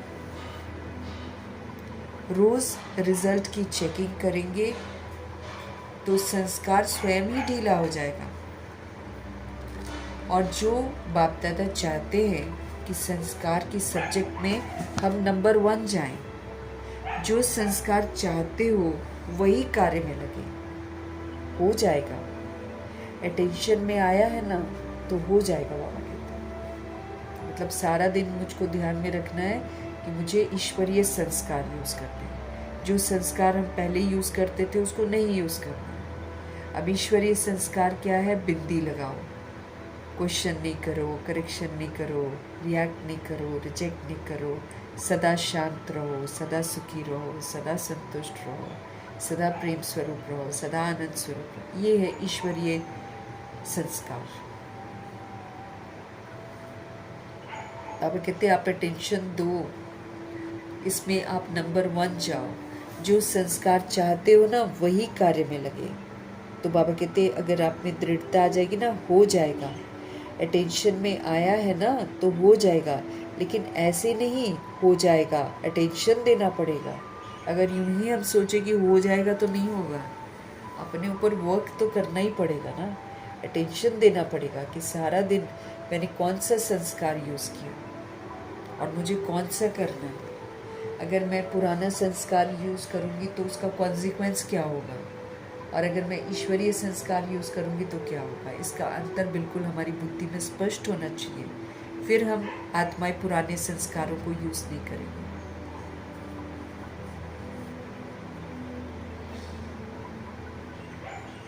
संगठन में ही ये संस्कार निकलते हैं, बाबा कहते हैं। लेकिन ऐसे मत सोचना कि हो जाएगा, आपको अटेंशन तो देना पड़ेगा, बाबा कहते हैं। और बाबा कहते हैं ज़्यादातर क्या होता है जब हम संगठन में आते हैं, जैसे हम मधुबन गए या हम सेंटर पर गए, संगठन होता है ना वहाँ पे, बाबा कहते हैं संगठन में ही ये संस्कार निकलते हैं, क्योंकि सबके संस्कार अलग हैं। अब अगर 30 दादियाँ थी, हमको नहीं मालूम कितनी थी, लेकिन अगर सपोज करो 30 दादियाँ थी, 30 के संस्कार अलग थे। ऐसा नहीं कि उनके संस्कार एक जैसे थे, लेकिन उन्होंने 30 संस्कार वालों आत्माओं में संस्कार मिलाकर चले हैं, मतलब उसको एक्सेप्ट कर लिया है एज ए सोल कि इसका ये वाला संस्कार है, एक्सेप्ट कर लिया है। अब किसी का एंजॉय करने का संस्कार है, किसी का खाने का संस्कार है, किसी का शांत रहने का संस्कार है, सबका अलग अलग था, लेकिन सबको सबके संस्कारों के साथ एक्सेप्ट करते हुए मिलकर चली हैं दादियाँ।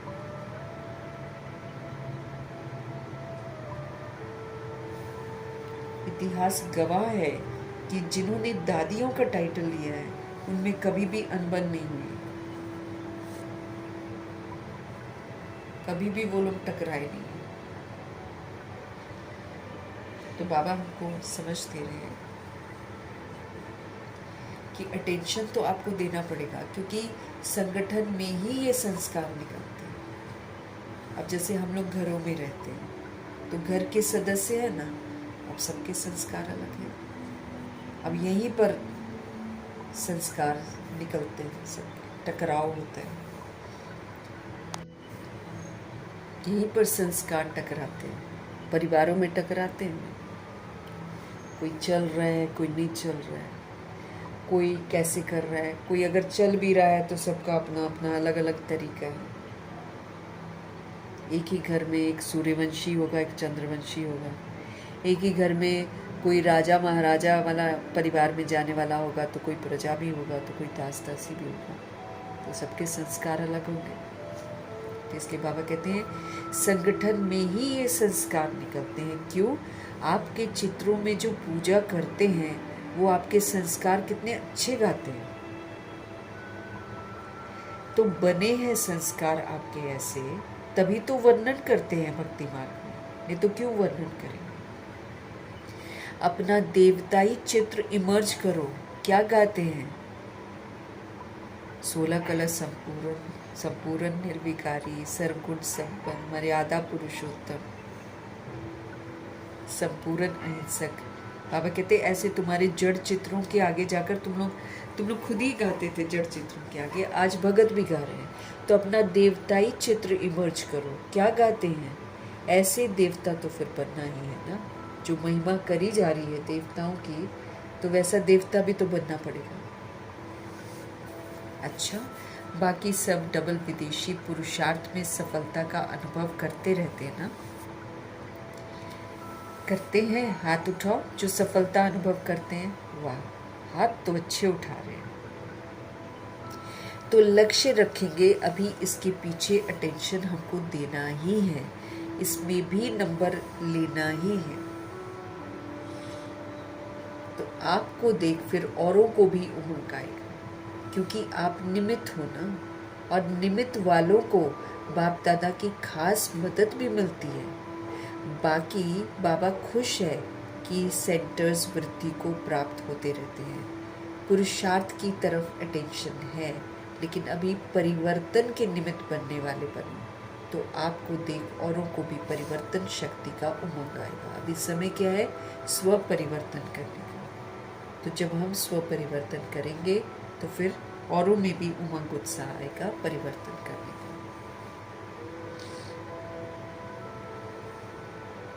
अभी परिवर्तन के आप निमित्त हो, आप निमित्त बनो, तो आपको देख औरों को भी परिवर्तन शक्ति का उमंग आएगा।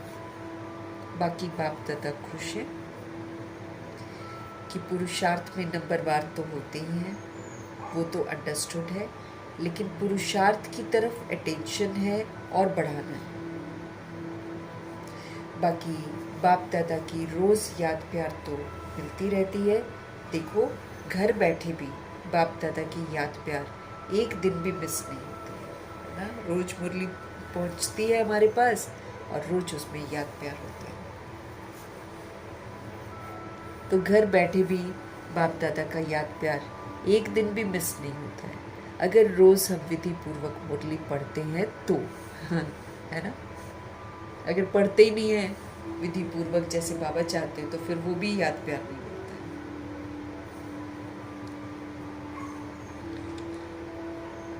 एक दिन भी याद प्यार मिस नहीं करते, मिलती है ना, मिलती है याद प्यार, रोज याद प्यार मिलती है, सभी को मिलती है ना। ये है बाप दादा के प्यार की निशानी। बाबा सबको याद प्यार देते हैं। मुरली मिस, याद प्यार भी मिस।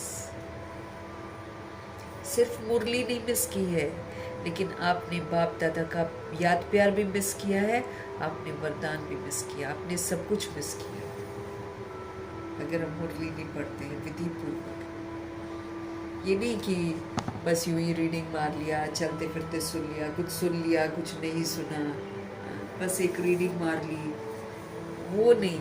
वो तो फिर सब कुछ मिस करती है सोल। वरदान भी भगवान का मिस कर लेती है, प्यार भी मिस कर लेती है, सब कुछ मिस कर जाती है। तो इस बात का भी हमको ध्यान देना है।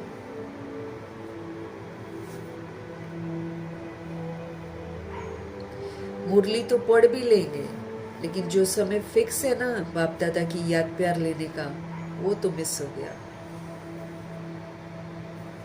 बाबा कहते कई लोग बाद में पढ़ते हैं ना क्या बोल रहे हैं भगवान जी? सिर्फ मुरली नहीं मिस की आपने, बाप दादा का याद प्यार वरदान सब मिस किया। मुरली तो बाबा कहते पढ़ भी लेंगे, लेकिन जो समय फिक्स है ना याद प्यार का, वो तो सुबह सुबह ही है। जो समय फिक्स है बाप दादा की याद प्यार लेने का, वो तो मिस हो गया। सुबह सुबह ही देते हैं ना बाबा याद प्यार।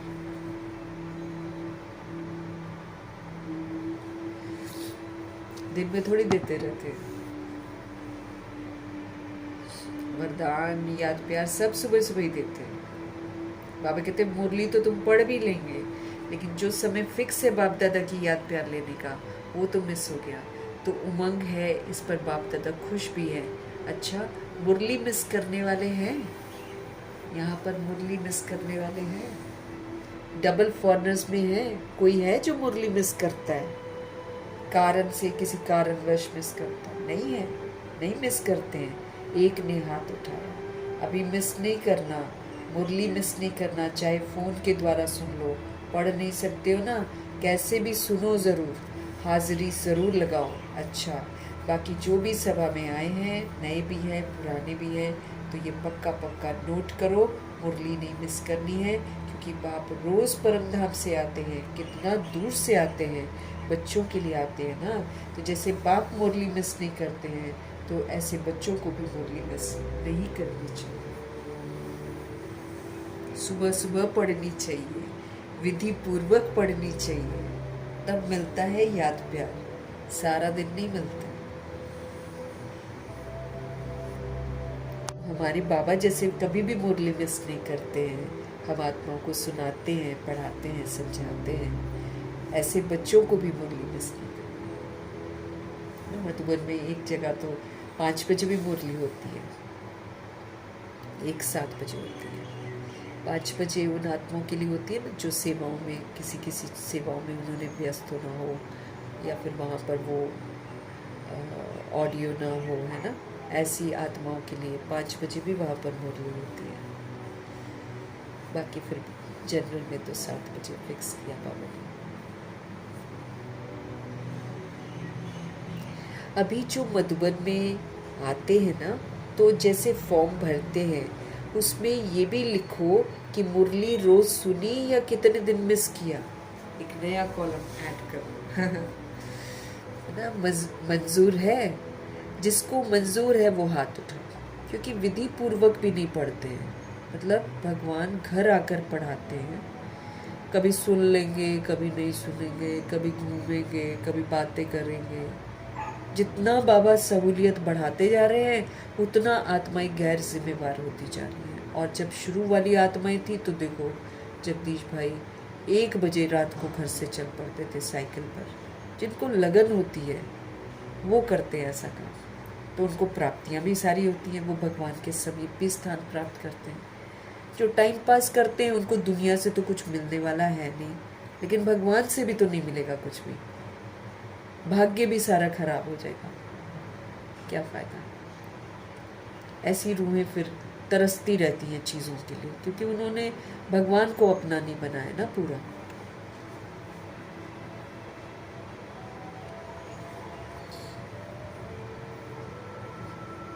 अब जैसे बाबा बोलते हैं कि तुम साजन मुझको बना लो, है ना। अगर कोई रूह साजन बाबा को नहीं बनाती है, खाली मुख से बोलती है कि साजन है, बाकी अंदर उसका सारा दिमाग युगल की तरफ ही रहता है, युगल है युगल है, फिर देखो वो फिर ऐसे ही युगलों से फिर उनका अच्छा व्यवहार नहीं होता है। ये सारा हम अपना ना त्रिकालदर्शी बनकर देख सकते हैं। जो हमारे साथ अभी हो रहा है उसकी जिम्मेवार मैं आत्मा हूँ,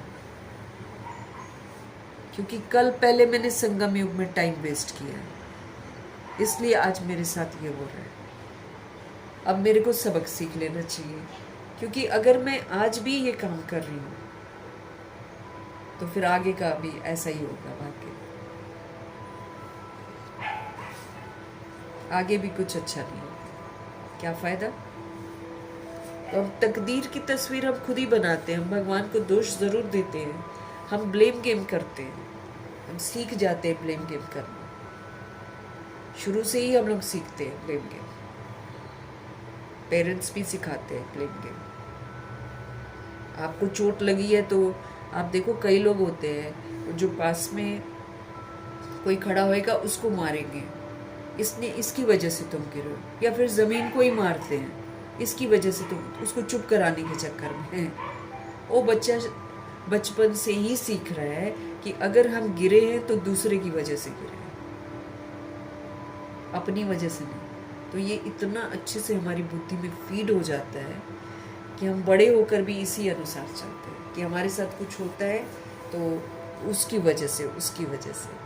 लेकिन भगवान ने कर्मों की गुह्य गति बताई है कि जो कुछ भी होता है तुम्हारे अपने कर्मा से होता है, तो तुम अपने कर्मों को सुधार लो। इसीलिए पत्री देखकर कुछ इलाज करवाते हैं तो ठीक थोड़ी होता है। 30% तुमको अपने आप को परिवर्तन करना ही पड़ेगा, तब ठीक हो। क्योंकि अब हम जन्म लेते हैं, है ना, और जन्म लेते ही पत्री बनी होती है, पंडित जी उसी समय पत्री बनाता है। अभी तो उस आत्मा ने कर्म भी नहीं करने शुरू किए हैं, अभी तो गर्भ से बाहर है, तो पत्री कहाँ से बन गई है? तो पिछले जन्म के कर्मों की पत्री है ना, तो फिर मुझे कर्म तो अपने सुधारने पड़ेंगे। कोई किसी और ने पत्री नहीं लिख दी है मेरी, भगवान नहीं लिखते हैं कि भाई तेरे कर्म में ये दुख होगा, तेरे कर्म में। वो तो लोग आजकल बोल देते हैं कि भगवान ने ही लिखा है। हम खुद ही अपनी तकदीर की तस्वीर खुद बनाते हैं, फिर तो मेरे सामने ही आएगी ना जो भी आएगा हिसाब किताब। मुझे चेक करना है अपने आप को, मुझे ठीक करना है अपने आप को। बाबा हमको सिखाते हैं कि तुम अपनी जिम्मेवारी खुद लो, ब्लेम गेम छोड़ो, ये समझो कि मेरी गलती है, अब सुधारो अपने। और सुधारने के लिए सतोगुणी बनो, सतयुगी बनो, अष्ट शक्तियों को यूज करो, चेंज करो अपने आप को, और चेंज करके पूरे वर्ल्ड को चेंज करो। ब्लेम गेम नहीं करना है। वो बहुत गंदी गेम है जो हम सीख लेते हैं रावण के राज्य में, और बचपन से ही सीख लेते हैं।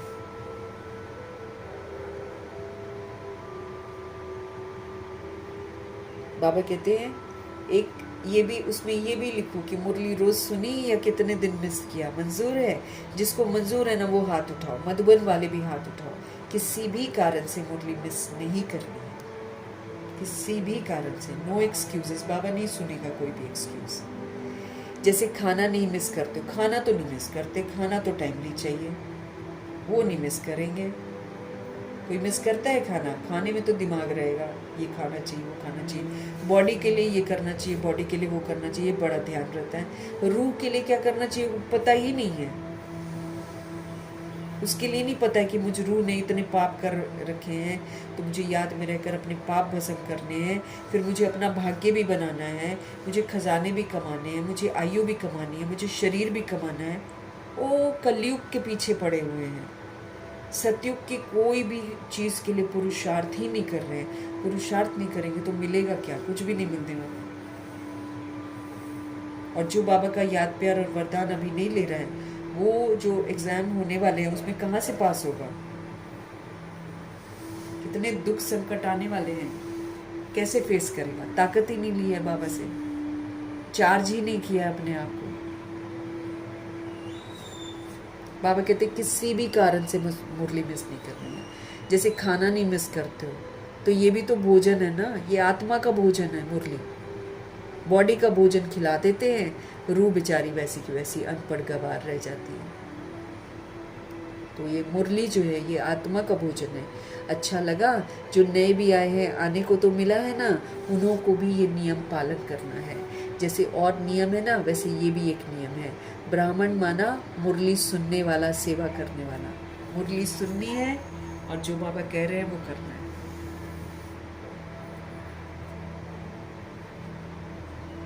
अच्छा, अभी सभी तरफ के बच्चों को बाप दादा याद प्यार के साथ मुबारक भी दे रहे हैं। सदा उमंग उत्साह में आगे बढ़ भी रहे हो और बढ़ते रहना। कभी अपना उमंग उत्साह किसी भी कारण से, किसी भी बात से कम मत करना। बात बात हो जाती है, लेकिन पुरुषार्थ और बाप का प्यार वो अपना है। इसलिए कभी भी अपने बुद्धि को बाप के बिना और कोई बातों में बिजी नहीं करना। Very important. अभी सभी तरफ के बच्चों को बाप दादा याद प्यार के साथ मुबारक भी दे रहे हैं। सदा उमंग उत्साह में आगे बढ़ भी रहे हो और बढ़ते रहना है। कभी अपना उमंग उत्साह किसी भी कारण से, किसी भी बात से हमको कम नहीं करना है। बात बात हो जाती है, लेकिन पुरुषार्थ और बाप का प्यार वो अपना है। इसलिए कभी भी अपने बुद्धि को बाप के बिना और कोई भी बातों में बिजी मत करना। बाप और बाप की मुरली और बाप द्वारा सर्विस जो मिली है वो सर्विस करते रहना। This is my job. जैसे कल का वरदान था ना, कितना अच्छा था कि मुझे बहुत अच्छा लगा, लेकिन होता नहीं है वैसा हम लोगों से, हमेशा नहीं हो पाता है। बाबा ने क्या बोला, एक बाप की याद की लगन में मगन रहना है और उनके ही कर्तव्य में मगन रहना। इस कदर कि संसार में कोई और एग्जिस्ट करता है वो भी मुझे पता न रहे। कितनी सुंदर अवस्था होगी वो, क्योंकि हम संसार को देखकर विचलित हो जाते हैं, संसार के लोगों को देखकर विचलित हो जाते हैं, अस्त व्यस्तता को देखकर विचलित हो जाते हैं। लेकिन बाबा कहते तुम इतना एनग्रॉस्ड हो जाओ भगवान में और भगवान के कार्य में कि अगल बगल में कोई एग्जिस्ट भी करता है वो भी तुम्हारी बुद्धि में ना है। नहीं तो हम दूसरों को देखते हैं तो कितना दिमाग हमारा चलता है, टाइम वेस्ट होता है। तो बाबा क्या बोल रहे हैं, अभी सभी तरफ के बच्चों को बाप दादा याद प्यार के साथ मुबारक भी दे रहे हैं। सदा उमंग उत्साह में आगे बढ़ भी रहे हो और बढ़ते रहना। कभी अपना उमंग उत्साह किसी भी कारण से, किसी भी बात से कम नहीं करना। बात बात हो जाती है, लेकिन पुरुषार्थ और बाप का प्यार वो अपना है। इसलिए कभी भी अपनी बुद्धि को बाप के बिना और कोई भी बातों में बिजी मत करना। बाप और बाप की मुरली और बाप द्वारा सर्विस जो मुझे मिली हुई है वो सर्विस करते रहना। अच्छा, अभी क्या कहें, साथ तो रहना है ना, तो छुट्टी लेते हैं ये भी नहीं कह सकते हैं। साथ रहेंगे, साथ चलेंगे और फिर साथ आएंगे, ब्रह्मा जी बोल रहे हैं। अच्छा, अभी समाप्ति। वरदान, शक्ति रूप की स्मृति के द्वारा पतित संस्कारों का नाश करने वाली काली रूप भव। शक्ति रूप हूँ मैं। शक्ति रूप की स्मृति के द्वारा पतित जो मेरे संस्कार हैं उन संस्कारों को नाश करने वाली काली रूप भव। देह को देखने के संस्कार, देह की कमियों को देखने के संस्कार, देह से आकर्षित होने के संस्कार, इसको नाश करना है। ये अच्छे नहीं है, ये पतित संस्कार है। सदा अपना ये स्वरूप स्मृति में रहे कि मैं सर्व शस्त्रधारी शक्ति हूँ। मैं सर्व शस्त्रधारी शक्ति हूँ। मुझ पतित पावनी पर कोई पतित आत्मा के नजर की परछाई भी नहीं पड़ सकती है। सदा अपना ये स्वरूप स्मृति में रहे कि मैं कौन, मैं सर्व शस्त्रधारी शक्ति हूँ। मुझ पतित पावनी पर कोई भी पतित आत्मा के नजर की परछाई भी नहीं पड़ सकती।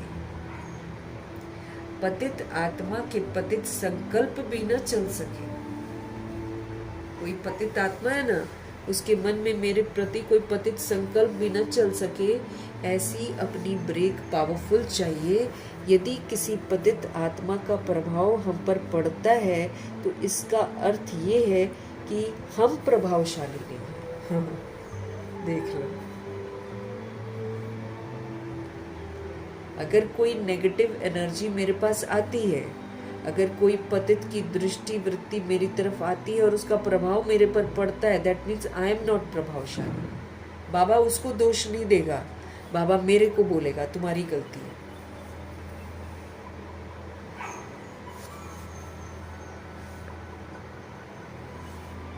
तुम्हारी गलती है, बाबा बोलेगा।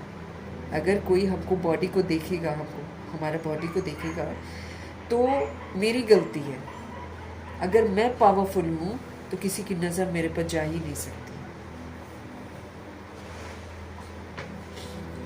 जो स्वयं संघारी है, जो संघार करता है, जो स्वयं संघारी है, वो कभी भी किसी का शिकार नहीं बन सकता है।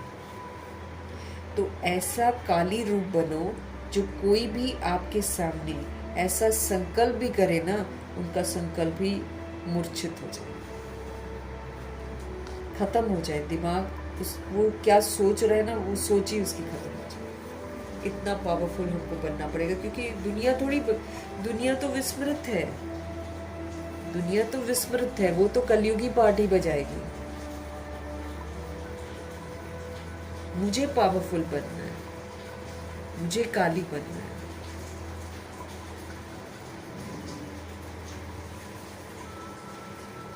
तो किसी के भी पतित संकल्प को हम मूर्छित कर दे, इतना पावरफुल हमको बनना है।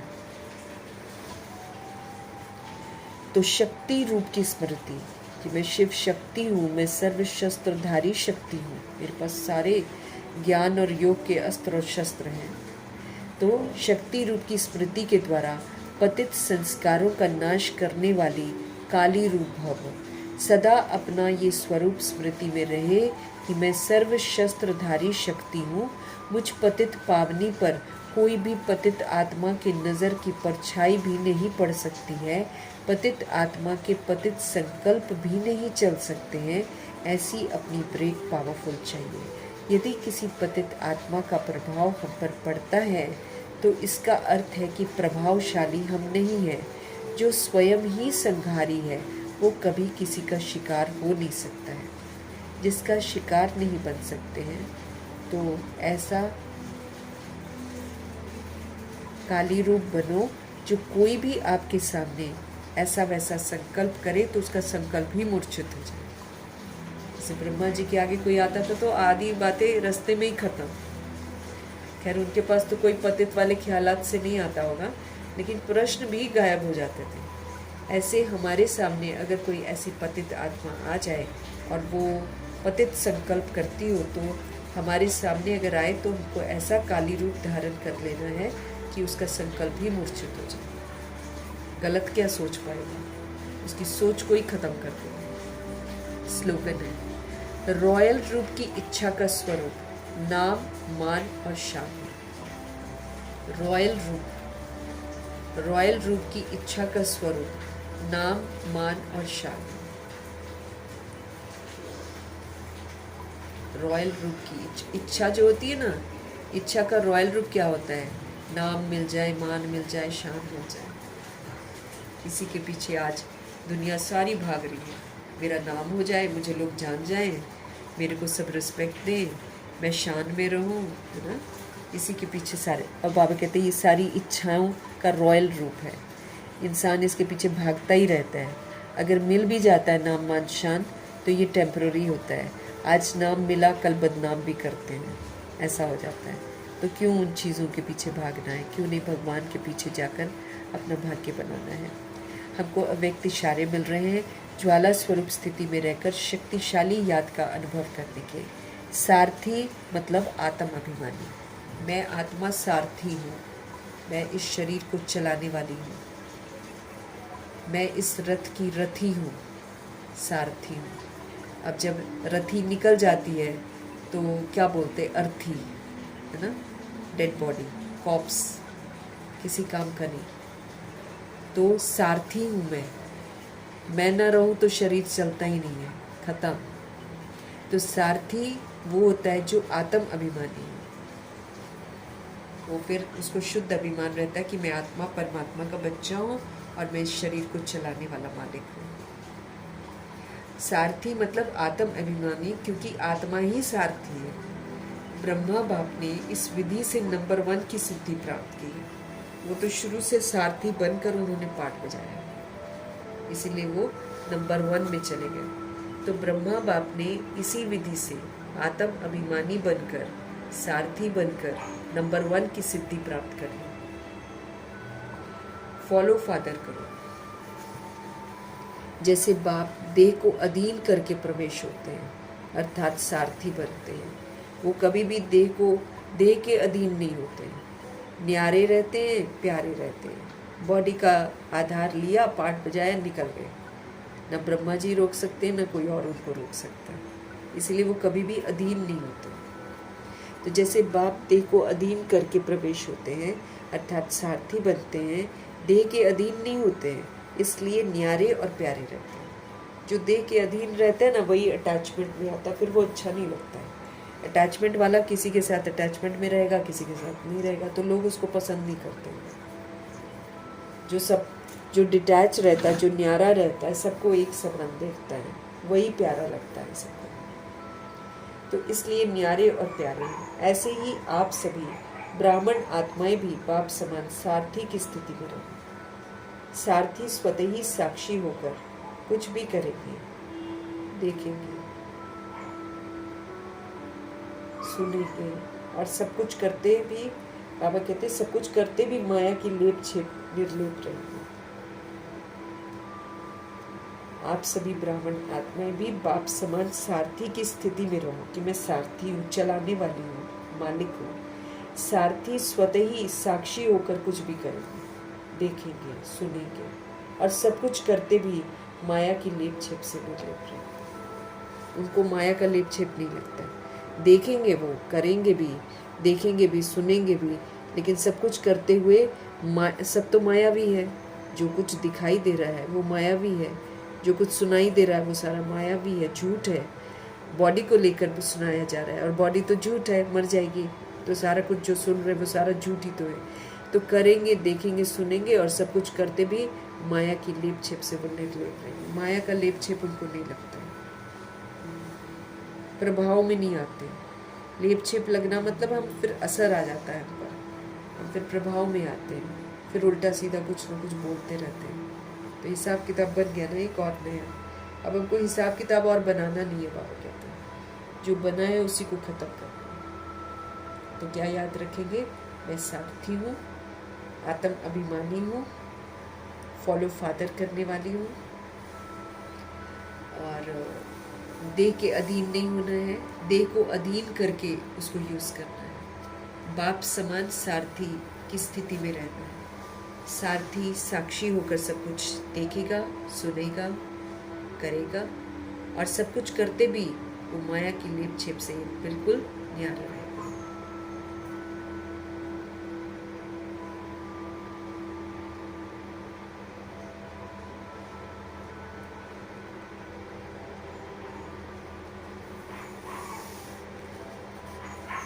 मीठे परमात्मा जी का उनकी मीठी समझानी और सावधानियों के लिए तहे दिल से धन्यवाद करेंगे।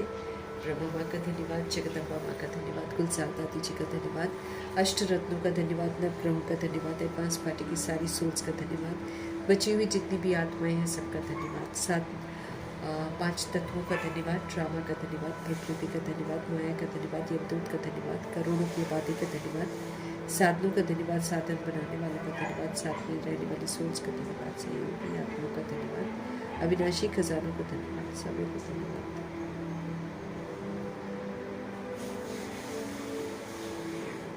शरीर रूपी इंस्ट्रूमेंट का धन्यवाद, पूरे यूनिवर्स का धन्यवाद, आप सभी सोल्स का धन्यवाद। और